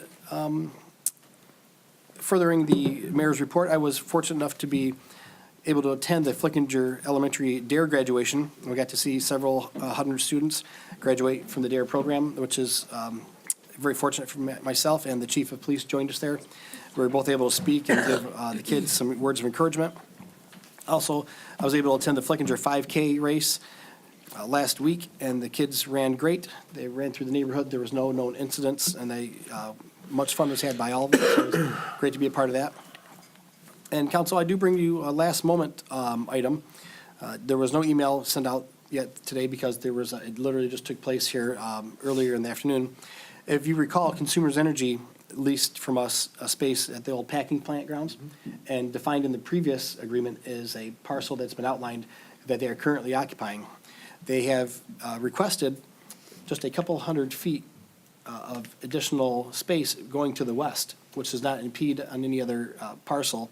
It just slightly gives them 100 feet, or maybe 100 feet to the west. And I can show you, obviously, pictures of this, but with your permission tonight, if I would like to be able to enter into an agreement with them to grant them another not exceeding 200 feet west into the current area that they're occupying. Bill, Mr. Lang's got a comment. I'm sorry, I'm not aware of that. You weren't at the meeting. Did you have any concerns about that particular parcel? Okay. Yeah, If you step forward, let me show you the area they're talking about. This might enlighten you. I'm sorry. And I'm sorry that they sent it just last few hours here. Let me see if Questioning you about the last week. okay, let me see if this will be a problem. So, We've got about 4,000 to 5,000 yards of aggregate that we can get potentially for free for the Pioneer Park project. And I need that spot to stage that material. okay, they're right there in the area in blue. It might not even be 100 feet. Yeah, they currently, what's the? They're in green. They're in the green. Yep, and the extension is the blue, the L pattern. What are we gonna use it for, just their? Just more cars, more trucks. Yeah, they're already in there. Well, okay, I've been down there to police it. That's what I called you to question you on. I said, hey, I think they're encroaching. Yeah, so they're just slightly off the concrete. Yeah, so we'll backdate that agreement and charge them more. That's right. Do you need that space then? Because your That's the aggregate, real question. What I need is access, because there's space behind it. Yeah, You can still. Yeah, there's space to the west and there's driveway to the Yeah, to the there's north. additional space, if you can get some money for that. Yeah, so they are offering an additional $1,000 per month to use the space apparently, which they're already. It works for Did they you. give you a deadline of when they were leaving? They're going to be continuing honoring the previous agreement. I believe it's September, was October? Do you recall the actual contract? I would go out there and survey that right now. I think they're currently occupying it. Okay. And that's part of why, that might be what prompted that, because I policed it and said, hey, I think you're outside of your zone and what's going on, anyways. Okay. So that might have been what prompted that negotiation for them to come to you and say, yeah, somebody called us. Okay, And very not good. that they're intentionally doing that. Yeah. The leasing people don't know what the working people are doing and vice versa. Yeah, the workers have trucks. They park them there, and apparently they're on the grass is There what could be a they're. big disconnect between what corporate's doing and what the actual field people are doing. as long as you can, if we can get the aggregate for free, your aggregate's worth more than $1,000 a month. Yep. So, It's And looking at the pictures, it's not 100 feet. I wouldn't say. Look at the satellite. There's property, I just may need ingress and egress through that. Okay, and we can still use the gate off of Cass, I'm sure. Okay. All right, so council, what I'm seeking, if it's appropriate, it would be to enter into an agreement, and modify our current agreement to allow them to park just slightly west of their current place where apparently they're already parking, and to be able to add a fee of a total of $5,000 for the current agreement, if subject to Mr. Bill Lang's inspection and approval of the egress and ingress for use of aggregate. So I would be requesting the motion to enter an agreement with them. Subject to the attorney review. there we go. I'll make a motion for all of that. Support. Okay, moved by Sikora, supported by Calendino. Miss Legal Team, any concerns? All right. So, okay, it's been moved by Sikora and supported by Calendino. Any discussion on the matter? Okay, Ms. Ricketts, we'll take a roll call vote, please. Sikora? Yes. Krenzi? Yes. Pennington? Yes. Sylvester? Yes. Calendino? Yes. O'Donnell? Yes. Deanne? Yes. Council, so should we entertain the idea of where those funds should go? Should we continue the Parks and Rec? Yes. Okay. Same thing. So I'll make another motion, or I would ask for another motion to allocate the funds in particular location in Parks and Rec. So move. Support. Moved by Cudington, supported by Mr. Sikora. Any discussion on the matter? Okay, Ms. Ricketts will take the roll call vote. Sikora? Yes. Trenzy? Yes. Cudington? Yes. Sylvester? Yes. Calendino? Yes. O'Donnell? Yes. Deanne? Yes, very good. Thank you, everyone. Thank you for working with that on such short notice. But it was just, they texted, messaged me just earlier today, so. Moving on to council reports. Any council persons like to make any reports? Ms. Trenzy? Anything? Mr. Cudington? Yeah, I'd just like to say I went to Career Days with the kids, and as usual, it's a fantastic time. They are so bright and so knowledgeable, so many different things that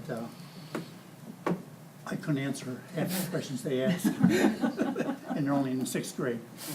But they were very knowledgeable, and they all have high expectations of schools. Every one of them is going to college somehow, some way. Well, good. And every one of them sitting at my table had a smartphone except one. And it wasn't me, of course. Did you show them your Flippy? Yeah. But it was an enjoyable day. And we have 2 days for it. I went to, I guess, the opposite day on that, doing the same thing. I think it's always a very good event. Schedule you into Oak Brook to come and visit with them. That's, I didn't get to you on that.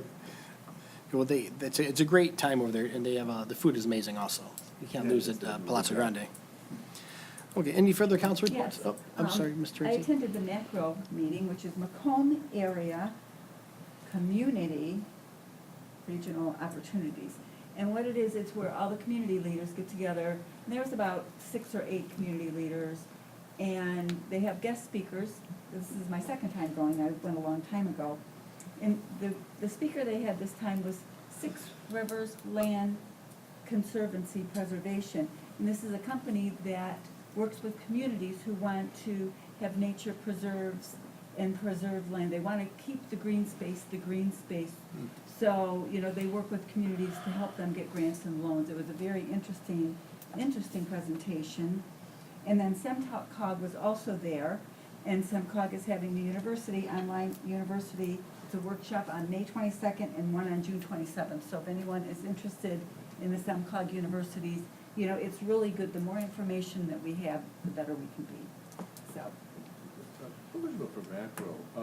It's always interesting to me, unless one were to know about this group, it's like the secret society, the Illuminati. There's no website, there's no postings, there's no anything. Which just, I find that interesting. Yeah. Because it's supposed to be dissemination of information, but it doesn't, I just wonder. It's an information sharing. Sure, okay. I felt like a fish out of water because it was mainly mayors that were there. Oh, okay. And, and at the end of the presentation, it's very nice because each mayor tells about what's going on in their community. And I did not do half as good of a job as Tom would have done had he been there, because I'm like, okay, well, I didn't expect to talk, but this is what we're doing. So, I gave them a little highlight, but but it was very it's interesting to hear what the other communities are doing too. And going forward, I'll be attending the macro meetings. And I'll So be that- your backup. Yep, yes, ma'am. That's what we It discussed. interferes with my quilting day, sorry. I'm retired. Mayor, real quick. Yes, sir, Mr. Calendino. Just wanted to say I had a resident complain about some blight in a parking lot, 2 parking lots near their house. I reported it to the city clerk and our building inspector, Jerry Hicks, and he got on it immediately. The residents were extremely happy, put it up on the Facebook, and of course, that spurred a whole new list of more people complaining about blight, and Jerry's on that as well. So he's not here tonight, but great job to Mr. Hicks. Yep, Jerry Hicks is fantastic like that. And I will say, I complained about the same thing, and it was taken care of very promptly.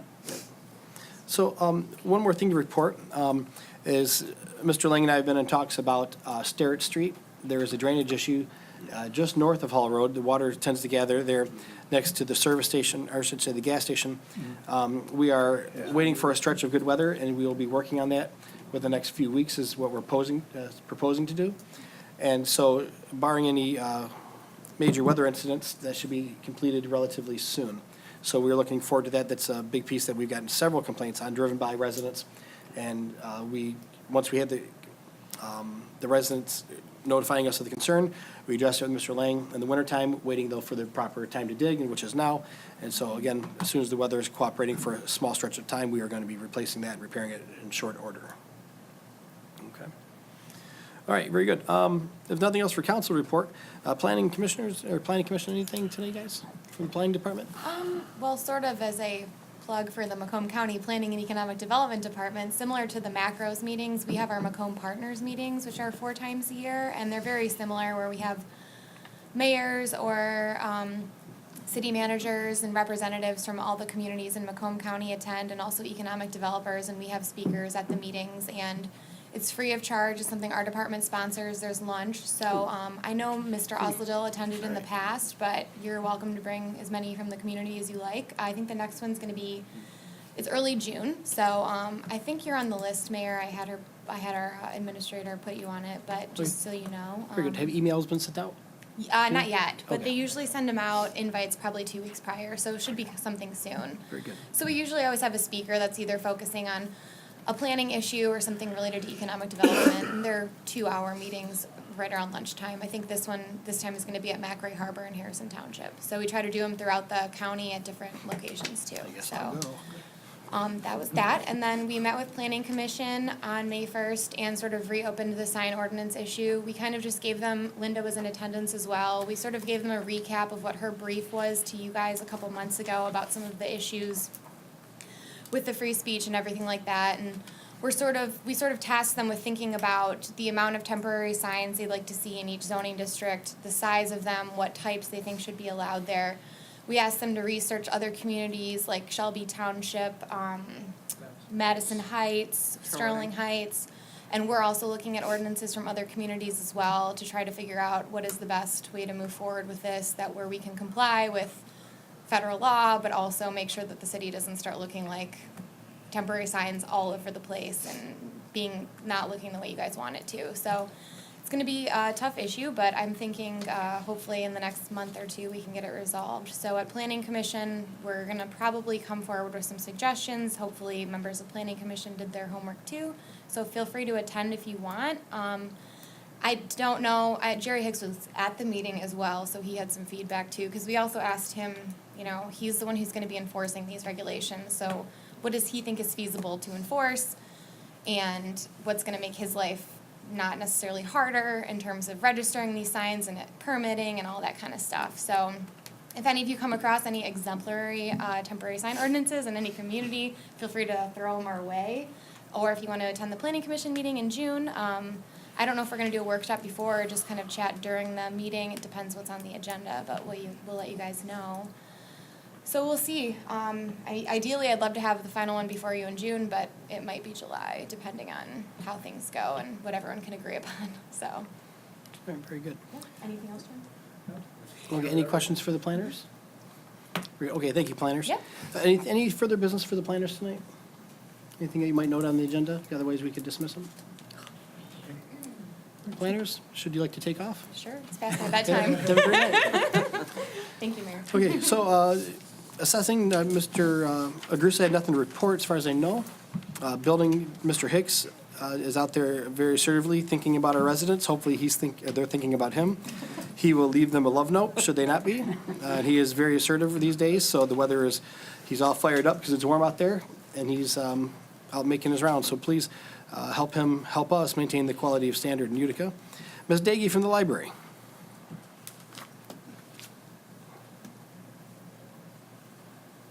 Thank you, Mayor and Council. Beg your pardon. As hard as it is to believe, we're only about 3 weeks from June, actually less than that, even though today was the first day I can remember where it even felt like spring. But June at the library always means summer reading. And this is my pitch for summer reading. I make it every year. to remind parents, grandparents, all of those who have children, deal with children, work with children, love children, that reading in the summer is one of the most important things you can do for your child.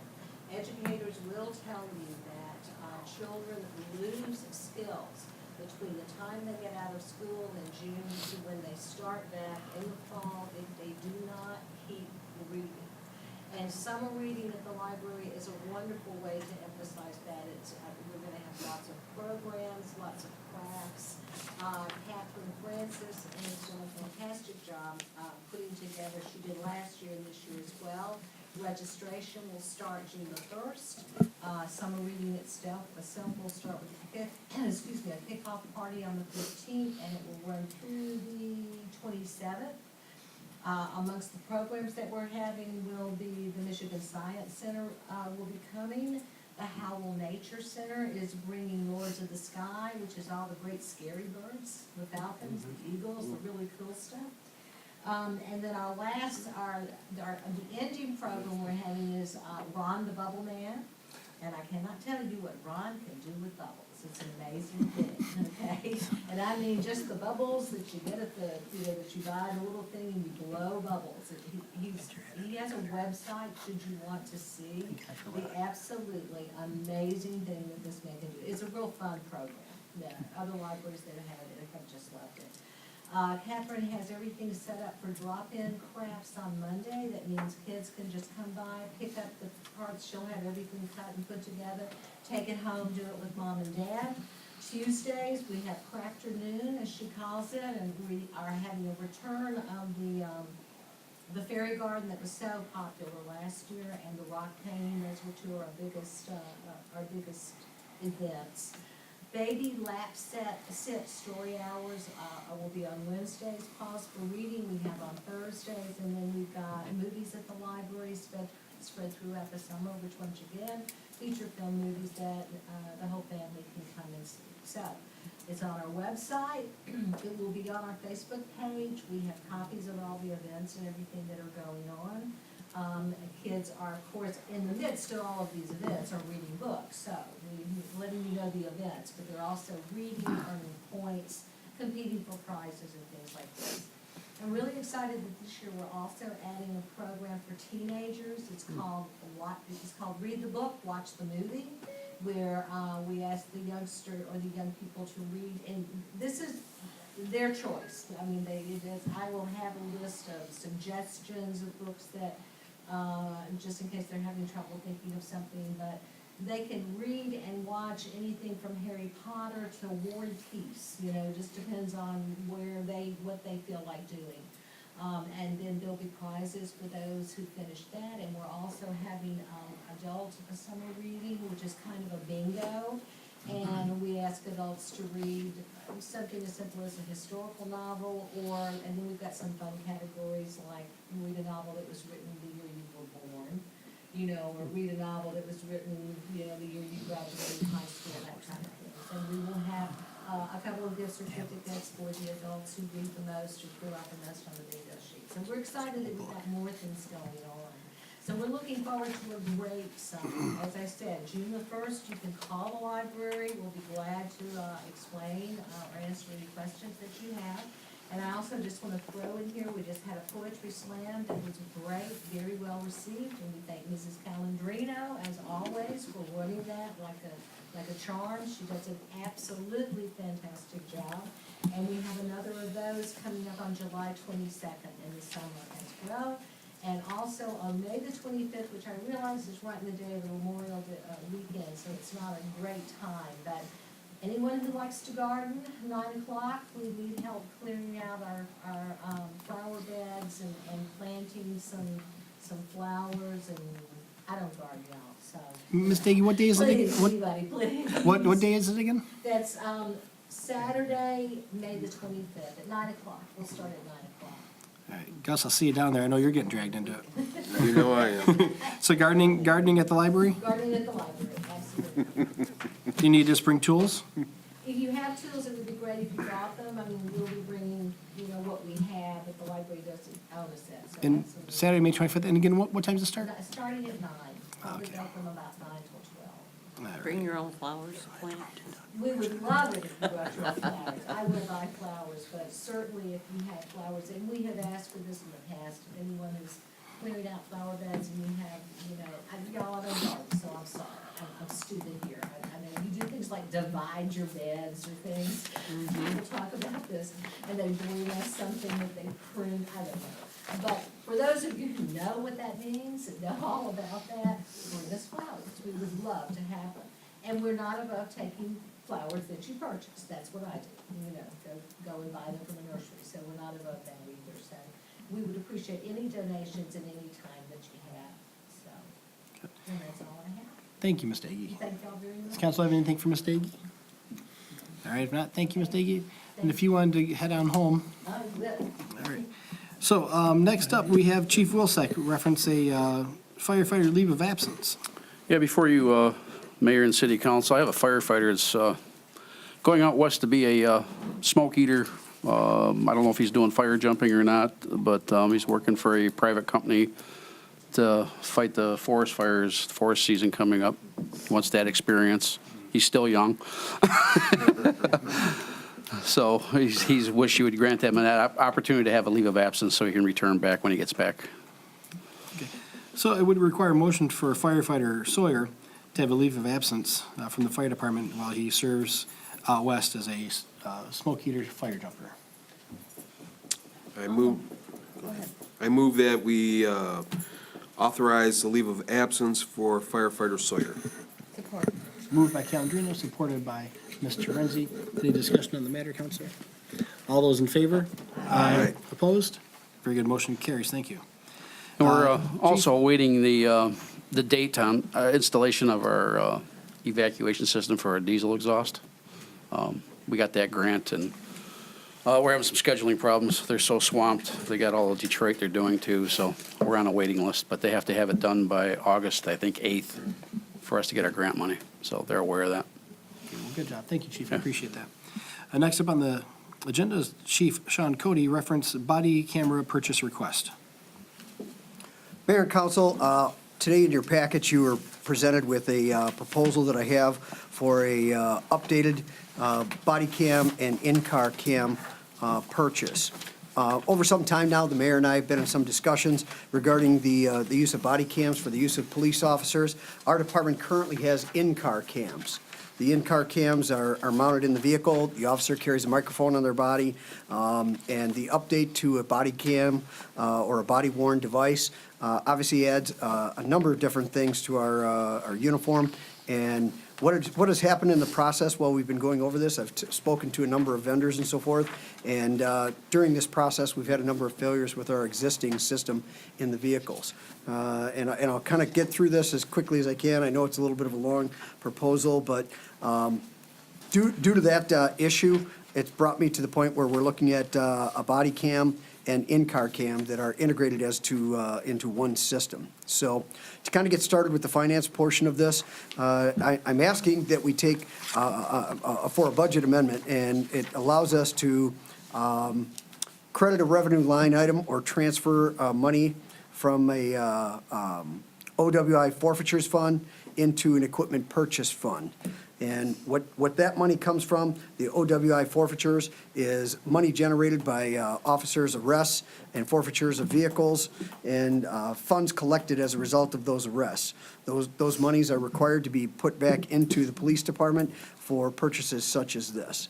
It was during discussions with our treasurer, Mr. Paternoster, that he made the suggestion that these funds would be the best used in this manner. The money that we're looking for out of this is a total of $55,000. This is to purchase the in-car camera systems that is integrated with the body cam or body worn system. And the system and the cost is requested at this cost. It includes some money for installation. We're looking at about a $500 per vehicle installation on this. The information on this is our current in-car system was purchased in 2006. It has outlived its life cycle. It's been good to us. We're starting to experience some failures. We had a DVR, which is the primary recording system in the vehicle, begin to fail. No longer did it capture any type of video images or audio from the officers as they were utilizing that vehicle. When I brought it into our service center for repair, they sent it back to the manufacturer. The manufacturer was proud to see that it was still in use up to this point. However, their response was they have no parts, no ability to service it. Not the cameras, not the DVR, no portion of the system was able to be repaired in any way. I'm kind of piecemealing and kind of playing, trading back and forth to get some components together to keep that vehicle in service. I borrowed a system that was being taken out of another department's vehicle because they were upgrading as well. So throughout that, we discovered that our current system is on its last leg. We're already experiencing failures, and as we usher in the idea of body cams, the idea of putting them both together and integrating them together seemed like a reasonable opportunity. So as we move forward, the police department is moving towards equipping every officer with body cameras. Our current system does not have the availability to be upgraded to accommodate body cameras.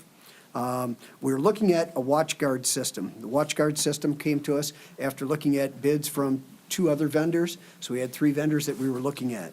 Between cost and use and the ability to integrate these systems together played a great part in our decision on this. And when I say integrating, what I want to clarify there is, what we have is we have one recording system. That one recording system will be a server that takes in the information from both the body cam and the in-car camera. If we went to a new system, that would be a whole new system, whole new server, and you'd have actually 2 separate systems holding that data. And give you a for instance, if an attorney or somebody were to make a request for a video, under those circumstances, I'd have to go to one system for the car, another system for the car. Furthermore, my officers would be carrying microphones and systems for an in-car system, a separate microphone and camera for another system, so they're kind of adding to some of the things that the officers wear on their already kind of filled up, I call it their bat belt. They're like Batman. They got all kinds of things on them. So in using this WatchGuard system, what it does is it integrates both these systems together. So we can minimize that, use the body camera for both the microphone and the body camera itself. So it acts as a microphone for the in-car system, and then it acts as a standalone recording system for the officer as well that captures the recording. And that was one of the big things that kind of helped us make this decision. This purchase request is for this WatchGuard system. It's for the vehicles, that's 5 vehicles, and it would be for 10 cameras, 10 body-worn cameras. The reason we would use 10 body-worn cameras is as an officer completes his tour of duty for the day, he would take this camera out, and much like your cell phone, you go to charge it. When that is charging, it's also downloading. So as the next officer comes goes into service for that next tour of duty, he needs to select a camera that has been charged and has completely downloaded the data. And so having 10 cameras, we may not have 10 officers always on duty, but it leaves them in a point where they're being charged, and it's also downloading the data to our own server. This money that I'm asking for includes our own server for this. The reason I went with that is many of these systems are asking you to do a cloud-based storage opportunity. The idea behind their cloud-based storage is so that they can continue to charge you each time you add data, which is every day, to their system. When we go with this contained system, it's similar to what we have. We have control over it. We manage it. It's a one-time cost. We're not hooked into them for continued cost for increased data down the road. The 10 body-worn cameras would also be available in the event that we have, as we discussed tonight, if we have an additional contracted services, we have additional personnel on the road, we have additional cameras to make sure that everybody has cameras while they're on duty. I'm requesting this authorization to place an order with the WatchGuard system, and that is for the 5 in-car cameras, the 10 body-worn cameras, and a server, which is an evidentiary library for data storage. This purchase is going to make use of the revenue generated by OWI forfeiture. The use of this money results in expenditure, no expenditures from the city's budget and utilizes money that is earned through the OWI enforcement. This revenue is captured through state statute and meets the requirements under which the funds can be distributed. No general fund money is used for this proposal, and we're getting it in under this budget. When we began the budget season, my intent was to possibly put this onto next year's budget, because I was still looking at different systems. And talking to the treasurer, it was his suggestion that we utilize this money at this time. Obviously, as you purchase things like this, it's best to purchase them now, because the prices don't go down on technological equipment. In speaking with the finance director, Mr. Paternoster, we determined this to be the best method of inventory and accounting, and demonstrates our best practice and use of resources, and helps us to fall within the 18-19 budget. So it's my recommendation to mayor and council to approve this request as it stands to be the most cost-effective method to replace this equipment and add the body cameras for our police department. Very good. So the chief is requesting. Yes, sir, Mr. Paternoster. Excuse me, I just want to make a couple of typographical corrections. In his request, the line item under item 1 is Fund 101, not 103. And down later on in the page, he also mentions that. So I just wanted to make that correction before you make your motion. So the motion has the correct account numbers in there. All right, thank you, sir. Mr. Silvestri, you had a question for the chief? Yeah, Chief, appreciate the effort to control costs by not having everything considered cloud-based, but just as far as then control and backup of the data, of that data, I'm assuming there's all kinds of guidelines as far as what you need to do, how long you have to have it, and also you'd have some kind of redundancy system for that, so it wouldn't be just on the server and the server alone? Well, that Or- server is just that. It's a multi-redundant server, Okay. so that it saves that data. And I can also work with our IT people to save it on the department server, so we do have a backup, and that was one of the reasons for it. We're looking at the type of data that we're moving forward with, because we have high-definition cameras and that kind of thing, and it does use up a lot of data. And what this does is it gives us the opportunity to look at that data and determine what's important. Give you, for instance, if an officer stops in the middle of the roadway, as soon as he turns on his emergency lights, his cameras will activate. If he's out there removing debris from the roadway, or let's say we had to call DPW because of a downed tree, and he's there for 15, 20 minutes, we have multiple cameras collecting data at that time. While he's standing by, just making sure that other motorists are safe and don't arbitrarily run into the debris in the roadway. Once that data comes in, it all gets downloaded and gets put on the server. Those types of situations can be classified as non-essential. And after a certain period of time, dictated by us, it'll purge from the system, whereby allowing us to open up more storage space for more pertinent information. All right. I hope that answers your question. Yeah, no, it does, guys. Okay. As you mentioned, you're gonna have an incredible amount, you know, right? Yep. And if you're just continually storing, how, you know, if Yep. you avoided that expense, but then I was wondering how much you had to buy as far as backup, but that answers this question. Okay, any further questions for the chief? Mr. Cunnington? Yeah, I just want to make it short. Your last one lasted from 2006. How's the time period on this new one going to last? The life cycle of What most are they telling you? electronics is approximately 5 to 6 years. Obviously, since 2006, we've done pretty well with the equipment. A lot of it is pretty rough and tumbled stuff. We expect, I usually look at it like the roof on a house. I guess I always think you get a little bit more on it than what they're telling you. They give us a warranty on these items for approximately 2 years, which is what we're looking for. You gotta remember, these cameras are out in the rain, get submerged at sometimes they're off the uniform or in a scuffle, sometimes they're beat against the wall, the ground, hard surfaces. But to give you a definitive answer, it's hard to say, but I would say that I expect at least 7 years out of something like this, and something that can be transferred on to other fleets as well. Sounds good. Okay, if there's nothing further for the chief, it would require a motion to approve his request. So moved. Support. Moved by Sikora, supported by Calendino. Any discussion on the matter? All right, Ms. Ricketts, we'll have a roll call vote, please. Yes. Renzi? Yes. Pennington? Yes. Sylvester? Yes. Pellegrino? Yes. O'Donnell? Yes. Yes. Very good, chief. good luck in purchasing those. We look forward to the completion of that.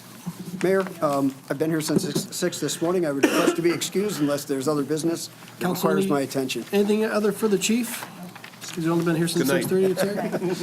Thank you. Have a good evening. I need you to stay, I'm Yeah? sorry. Okay. That's why we have text. Bill, do you need protection?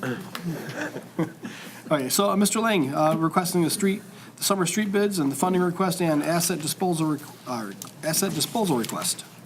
The chief already left, so the disposal's done. Oh, it's done? I'm teasing. Okay. Anyway, I'd like to start out with my heartfelt thanks for Joe Francis and the help that he's given our department over the years. The honor that the city's paid him and his family, of course. And I guess I'll be proud to go to work tomorrow to the new Joseph Francis DPW complex, very fitting. So, thank you for that. Joe's been, I actually I've been on the fire department 25 years, and part of my time there was with Joe Francis as well, and for the most part, any information that we needed after his retirement, he was always willing to share, along with the occasional bad joke, but, which I'll miss. Some of them were good, some of them not so good. The ones that were not so good were the ones that he laughed at, not us, right? As we remember, right? So, but it brings, smiles to us, so we'll miss Joe. So thank you. And thank you for honoring him. That was very nice. Tonight, Mayor and Council, Summer Street Rehabilitation Project.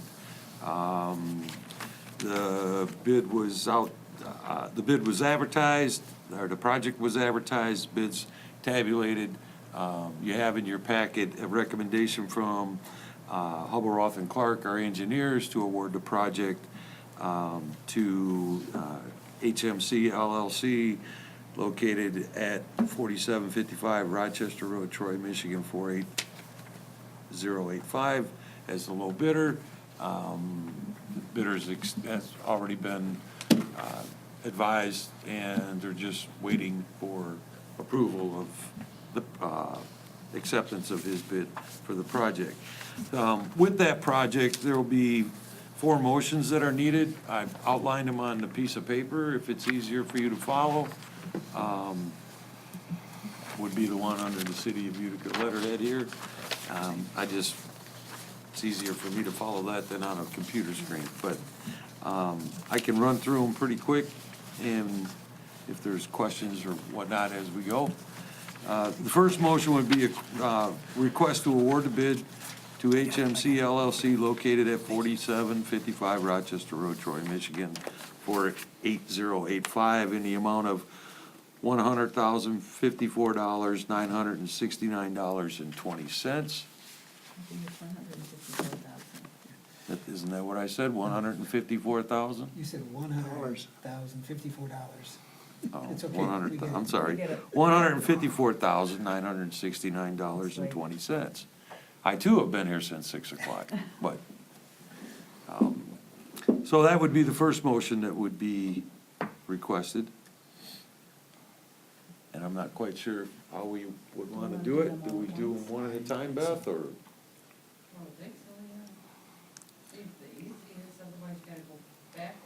Right. Okay, then would require a motion, Mr. Lang is seeking to award the bid to HMC LLC, located at 4755 Rochester Road, Troy, for the amount of $154,969.20. I'll make the motion to award this to HMC Support. for the amount of $154,000 and change, $969.20. We're getting moved by Mrs. Terenzi, supported by Mr. O'Donnell. Any questions or discussion on the matter? All right. Ms. Ricketts, we'll have a roll call vote, please. Sikora? Yes. Torenzi? Yes. Cunnington? Yes. Sylvester? Yes. Calendino? Yes. O'Donnell? Yes. Deanne? Yes, very good. Motion carries. Thank you, everyone. Motion 2, Mr. Lang is looking to Yes. authorize the projected engineering costs. Correct. So with motion 2, While the proposed project is 154,000 and some, 154,000 and some change, there are also engineering costs for observation, testing, things like that, and then contingency. So that's what motion 2 would be requested for, is to cover those costs, the projected engineering costs and projected contingency costs for the project. So motion 2 would be to authorize the projected engineering cost projected at $39,000 and contingency costs of $15,500. So moved. Support. Moved by Sikora, supported by Torenzi. Any discussion on the matter? Very good. We'll have a roll call vote. Ms. Ricketts? Sikora? Yes. Torenzi? Yes. Cuddington? Yes. Sylvester? Yes. Calendino? Yes. O'Donnell? Yes. Dion? Yes. Very good. Motion carries. Mr. Lang, number 3. Yeah, so motion number 3, appropriation of funds as follows, and I'd like to share the rationale with that so that everybody understands. Where this project is, the city received a $100,000 grant, as the mayor sought out for the funding of this project. However, the project cost more than the grant, so we had to look for funds to cover the actual total project. The rationale behind that, is to utilize some street improvement funds that are leftover funds that Phil identified, Mr. Paternoster had identified from some previous projects that were allocated but not used for that purpose. So this will get some street improvement funds, I think, off the books for him and kind of clean up some of his accounting. And it's an appropriate use for the project. And that's a part of that motion is the $15,395. And then the other portion of funding in addition to the grant is the $94,075 from the local street fund. And that would be to fund the rest of the project. So that's actually the $100,000 grant, the $15,395 street improvement, the $94,075 from the local street fund should add up to the $154,969.20 plus 39,000 contingency, 15,500. I'm sorry, vice versa, 39,000 engineering and the 15,500 contingency. So that would be motion 3, would be to appropriate funds as follows. $15,395 from the street improvement fund and $94,075 from the local street fund. So moved. Moved by Sikora, Support. support by Torenzi. Council, any further discussion on the matter? Very good. We'll take a roll call vote. Ms. Ricketts? Sikora? Yes. Torenzi? Yes. Cuddington? Yes. Sylvester? Yes. Calendino? Yes. O'Donnell? Yes. Dion? Yes. Very good. Thank you. Motion carries.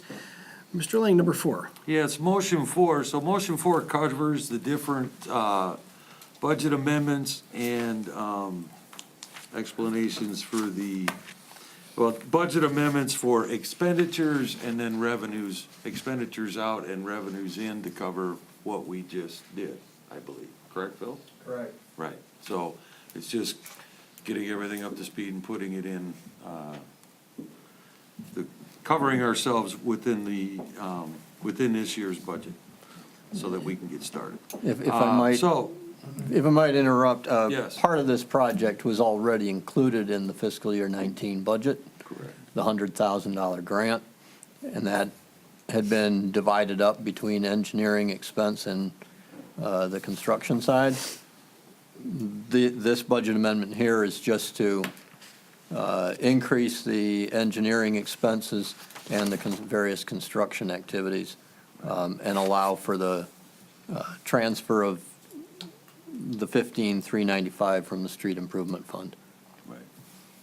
Okay. So, motion 4 would be to amend fiscal year June 30, 2019 budget as follows. Number 1, expenditure line item 203-482-821-002, engineering and design in the amount of $3,400. Expenditure line item number two, expenditure line item 203-482-931-002, engineering costs in the amount of $15,600. Number three, expenditure line item 203-482-931-002, construction in the amount of $74,970. Number four, expenditure line item number 203-482-931-002, contingency in the amount of $15,500. And then number five, revenue line item number 203-000-695-496, transfer in from F496 Street Improvement Fund in the amount of $15,395.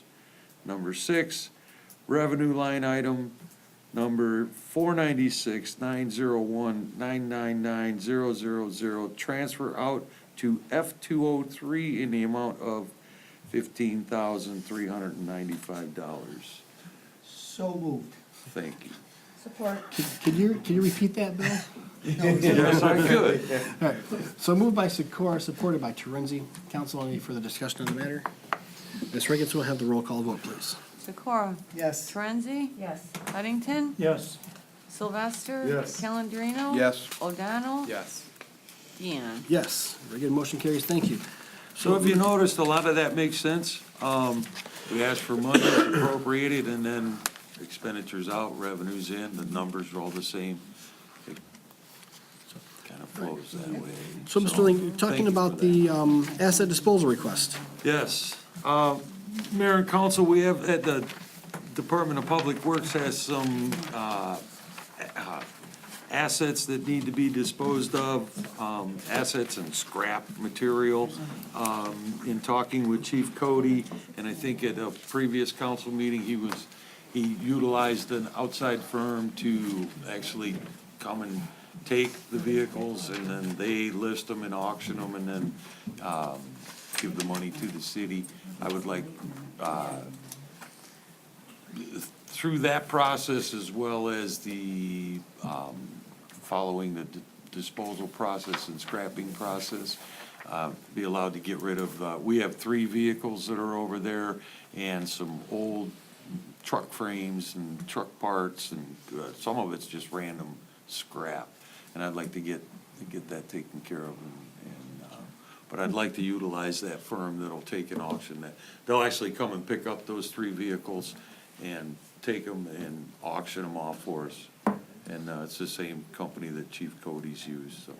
Okay, very good. Any questions for Mr. Lang, reference the disposal of these assets from that the city has on the DPW property? I'm sorry. I was asking if there's any questions that you might have about Did you have any questions? disposal. Very good. If not, then it would require a motion to approve Mr. Lang to enter into an agreement with the disposal company to relieve us of our assets and get compensation to some degree. As well as some of the items will just be directly scrapped to a scrapyard in which they write a check directly to the city.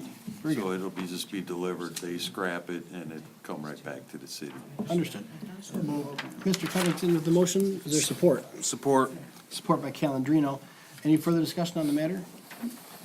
Okay, and all those in favor? Aye. Opposed? Very good, motion carries, thank you. All right, Mr. Lane, anything further, sir? No, I think All right. we're, If anyone has anything further for Mr. Lane, maybe you might address him at this point, otherwise I'd like to dismiss him to get on home. About Mr. Wilson. No, I was getting there. Just one question. Bill, yes. were you involved with the wayfinding signs that we have around, like the city signs in front? No, just if I can contact, so I want the signs to match throughout the city, so. if- Oh, yeah, sure. If you know the So, company. yes, absolutely. If I can contact you. Yep, just- absolutely, and, I won't say, we had a good relationship with that company, and, I think, if you don't mind, I mean, certainly you Oh, make no. contact with him, but Kevin Short is my contact at Huron Signs. Okay. And him and I got to be, we have like a personal, I don't wanna say a personal connection, but just a good working If you don't mind. relationship. And, with all due respect and to your pocketbook and your generosity, I think I can talk to him and maybe even, maybe get you a pretty good deal. Okay, yeah. Just, So know, we'll have a street sign and we'll have some type of smaller plaque just on the building. whatever it is you would like, if you have, you can share what it is, if you see a similar sign that you would like, I'll get you. and you can point it out, and I get it, we'll do this after the meeting, but we should talk. I think Mr. Sikora was liking, and I'm not mistaken, correct me if I'm wrong, the size that we have in front of City Hall, where it says police and City Hall, I think that's the size he liked. I think right about that. Right, Was so, the general guideline. so if you look around town in the wayfinding and you spot a sign that you like, Okay. we actually have that categorized, we just pull it up, and he'll do you a rendition of, an artwork, and then you approve it, and Thank you. we go from there. Okay, so, if anyone has nothing further for Mr. Lang or Chief Wilczek, I'd like to dismiss them, if that's okay. Yes. Any questions for the chief or the superintendent? All right, the gentlemen, thank you for coming. Thank you for sticking around for so long. We're gonna move on to Mr. Paternoster. It's gonna be the SAW grant budget amendment. Mayor and council, you had in your packet a memo over my name referencing the SAW grant number 1093-01. This is a stormwater asset management wastewater grant awarded to the city of Utica from the State of Michigan Department of Environmental Quality. The grant is $1,446,311, allocated as follows: $713,111 for sewer and water fund wastewater asset management plan, $398,000 allocated to the street department for stormwater asset management plan, and $500,000 allocated to the street department for a stormwater management plan. Not quite sure what the difference is there, but maybe Mr. Lang, who was just dismissed, would have the answers to that question. Where were you at?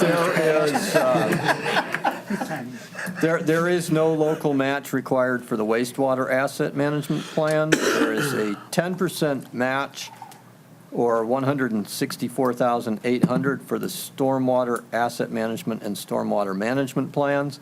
The intent there is to use in-kind services, which is labor, from the Department of Public Works employees assisting Hubbell, Roth, and Clark with the work there to implement this.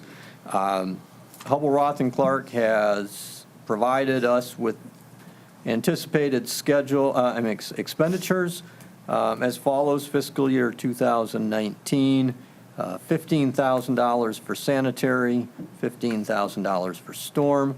Fiscal year 2020, $648,111 for sanitary, $333,000 for storm. Fiscal year 2021, $50,000 for the sanitary and $50,000 for the storm, and that would wrap the project up.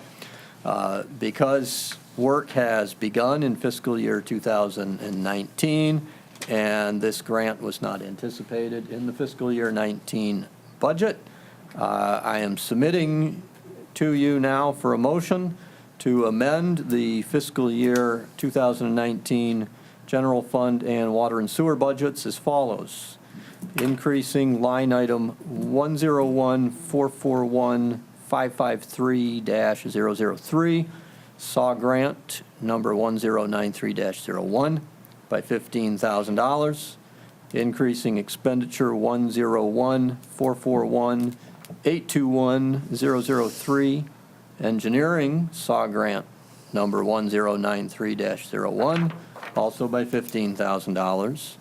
Then in the water and sewer fund, increasing the revenue line 592-000-553-003, SAW grant 1093-01, by $15,000.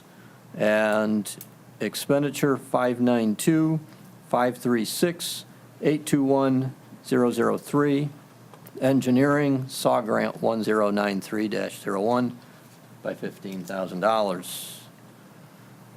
That would make us in compliance with the State Budgeting Act for fiscal year 19. Fiscal years 20 and 21 will be addressed in those fiscal year budgets. Okay, so Mr. Paternoster is seeking a motion for the SAW grant. If I'm not mistaken, Mr. Paternoster was moving funds from a revenue fund to an expenditure fund amount of $15,000, and then also again for SAW grant, another $15,000 from a revenue fund to an expenditure fund as well. Is that correct? So we're just recording revenues and expenditures. We're not moving money from any place. These are revenues coming in from a grant, and the expenditures for costs incurred by HRC and billed to us. Thank you. And so it would require a motion to make the budget amendment 1093-1 as prescribed by Mr. Paternoster. So moved. Moved by Sikora. Support by Terenzi. Council, any discussion on the matter? Very good, Ms. Riggins. We'll have a roll call vote, please. Sikora? Yes. Torenzi? Yes. Cuttington? Yes. Sylvester? Yes. Calendino? Yes. O'Donnell? Yes. Deanne? Yes. Very good. Motion carries. Thank you, Mr. Paternoster. On to item B. Item B is an invoice from Hubble-Roth and Clark for professional services rendered regulatory compliance on Pioneer Park, which we received a grant from the MEDC earlier in the year. I think it was last fiscal year. We do have funds budgeted. However, the engineering fees here amount to $5,174.72, which was in excess of what our purchasing policy allowed for department head to approve. So I brought it to your attention tonight so we can get this bill paid.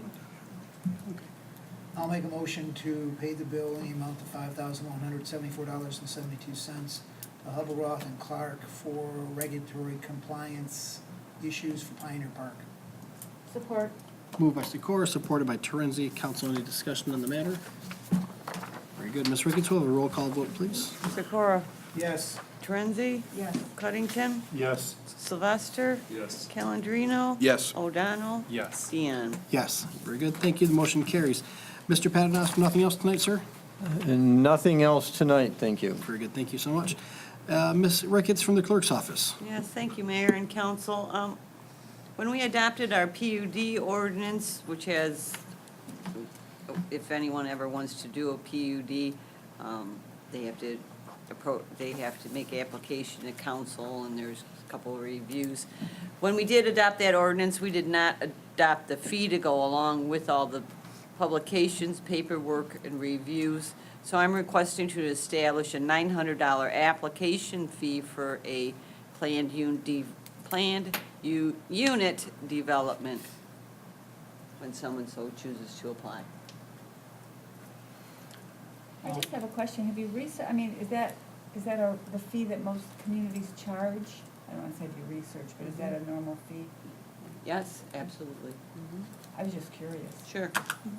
I'll make a motion to approve the $900 application fee for the PUD ordinance as requested. Support. Moved by Sikora, supported by Calendino. Council, any discussion on the matter? Okay, all those in favor? Aye. Opposed? Very good, motion carries, thank you. Downtown Development Authority is continuing at this time to engage with artists, and we are now working towards developing a mural that would begin somewhere in the middle of June, I believe, which would be on the WeatherTech building. I believe the address is 7888? I don't know. It's right downtown Utica across from the Shamrock, or I should say adjoining parking lot to the Shamrock. So they'll be starting a mural project in that parking lot here relatively soon. Also the DDA recently provided 2 basketball poles in Grant Park that would have been replacement of old basketball poles. The DDA was also kind enough to order a second set of basketball poles that will be installed and replaced here shortly. The old ones were torn out yesterday, I believe, and the new ones are, the footing for that, new ones are being replaced right now. And the new ones will be adjustable in height, yet they'll be locked at the 10-foot height section. So should a organization have little kids that want to come in and play, we could unlock them, lower them down to little kid level, lock them back up and let them play, and then adjust them back up to regulation level. So that's just a couple of projects the DDA is working on right now, not to mention a couple other things they're working on that are just conceptual right now. So, Question. yes, sir. Well, earlier in the year, end of last year, you had talked about the basketball things, and what about the fence that's all bent out of shape? Is that being replaced, or? The fencing around the basketball courts, yes. So DDA is actually looking to replace that as well. It'd be the southern fence along Han, which is either the basketball courts and or the tennis courts, which for some reason, it looks like maybe snow was pushed up against those in years past. We are looking to meet with contractors and to get bids on those as well. And that is definitely an item that needs to be repaired or replaced. Okay, Mr. Calendar, anything from you right on the DDA? Nope. Okay, Parks and Rec Commission. Ms. Ricketts, you're on the Parks and Rec Commission, are you not? Yes. Okay. And so you're requesting Appetite for Art and the Kids Fest to happen in Grant Park, and what was the date? I am, July 20th through the 21st, I am requesting permission to have approximately 75 vendors, food trucks, entertainment, and inflatables, and permission to advertise,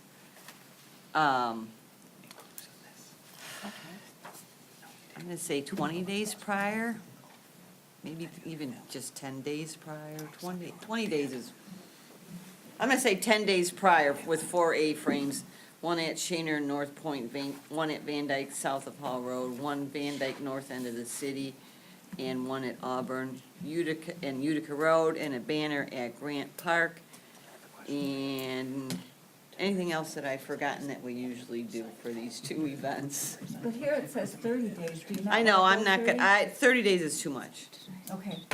and I'm the one doing it, so. I can make the decision. Do whatever you want. I think, Yeah, I don't think we need it out there 30 days No. ahead of time. I don't wanna look, I personally don't wanna look at those signs for 30 days. You know what else? is- The banner on They see Grant, it, They see it. the banner on Grant Park, maybe the 20 days, and then the A-frames no more than 7 to 10 days, Yeah. like the Friday, a weekend ahead of time. Okay. Who can approve it, though? So moved. Support.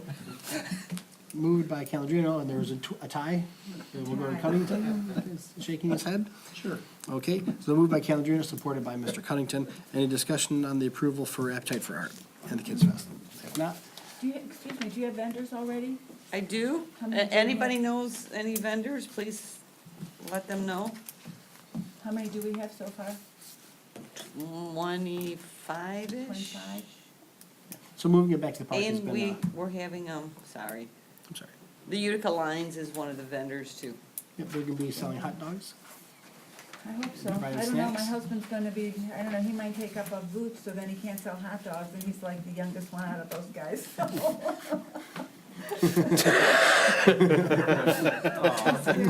They need some reinforcements. Utica Lions, jump in if you want to volunteer. If you wanna Don't laugh that volunteer. hard.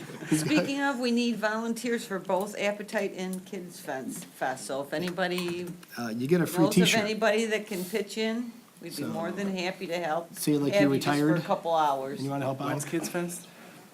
Kids Down the Fest way is there, just if you're probably retired, you gonna know? be the same. We're not 100% if we're gonna do that 2 days. So we have a motion, it's been seconded. Mr. Ricketts, anything, or should say anyone else? Ms. Ricketts, anything further before we take a vote? Okay, if not, all those in favor? Aye. Opposed? Very good, motion carries, thank you. I don't believe there's anything from the Historic District Commission at this point. City Attorney, Ms. Linda McGrail-Ballou, Nothing. okay. We're gonna Planning just- Commission, that's a duplicate, ignore Yeah, it. So Senior Housing Steering Committee, nothing at this point. Bills payable, council bills have been presented to you. I'll make a motion to approve the bills payable as presented tonight. Second. Support. Ooh, that was a race. So, moved by Mr. Sikora, supported in a hurry by Mr. O'Donnell. All those in favor of paying the bills? Aye. Opposed? Very good, motion carries. We'll pay the bills. Communication from the public. Anyone here from the public? Oh, so, Mr. Van Slymbrook, would you give us your name and your address, sir? Hi, council members, Mr. Mayor. Edward Joseph Van Slybrock, 44090 Davis, other side. First thing I need to do as an obsessive compulsive person is Driving me freaking crazy. Excuse me, that one's crooked too, there too. Is that better? No. Yeah, that is. There's one over there too. All right, so, also, as somebody who likes to read and looks through like town charters and things like that, I noticed Article 2 and Article 4 inside the charter have quite a bit of difference in them. For the people that are watching, that is the elections. The council members are elected every 4 years, but for some reason, the mayor has to do elections every 2 years. I understand this is a leftover from prior administrations. But this seems like an undue burden on the mayor, and not just the current mayor, but mayors in the future who will want to be, who could want to run. Again, my name is Ed Van Slambrock.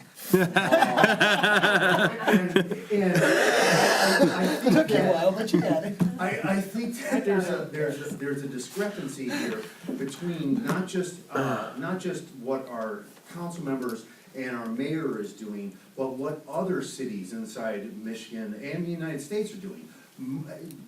Places like Detroit, Lansing, huge administrations are ran with 4-year mayors, but for some reason our mayor has to run every 2 years.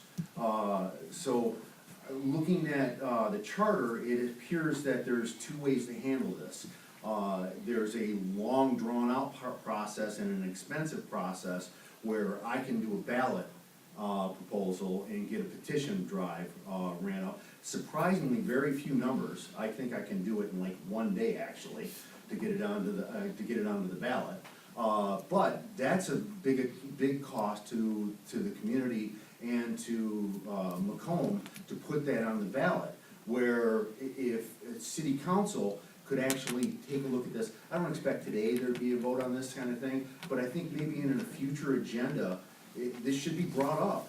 The idea of changing this to a 4-year term. I don't see the need for a 2-year term for our mayor anymore. And again, my name is Ed Van Slymbrook. That's it. Thank you so much for coming in. Thank you. All right, so, council, anything else? I think that should conclude. We would require a motion to adjourn. Make the motion, we adjourn? Support. Moved by Mr. Covington, supported by Mr. Calandrino. All those in favor? Aye. Opposed? Very good, we're closed. Okay, question. Where's the camera? You told me to dress up for tonight. Yeah, I got it right here. It's called the iPhone 10. It's the snazziest camera that you can buy just about enough for the money. Actually, we were supposed Yeah, to. we're doing company photo. I did not dress up. Where? Take my sweater off. Here? Yeah, well, maybe we'll stand in front of the, in front of the. Congratulations, sir. You're gonna love the DDA. You get a lot done there. I should have done this before.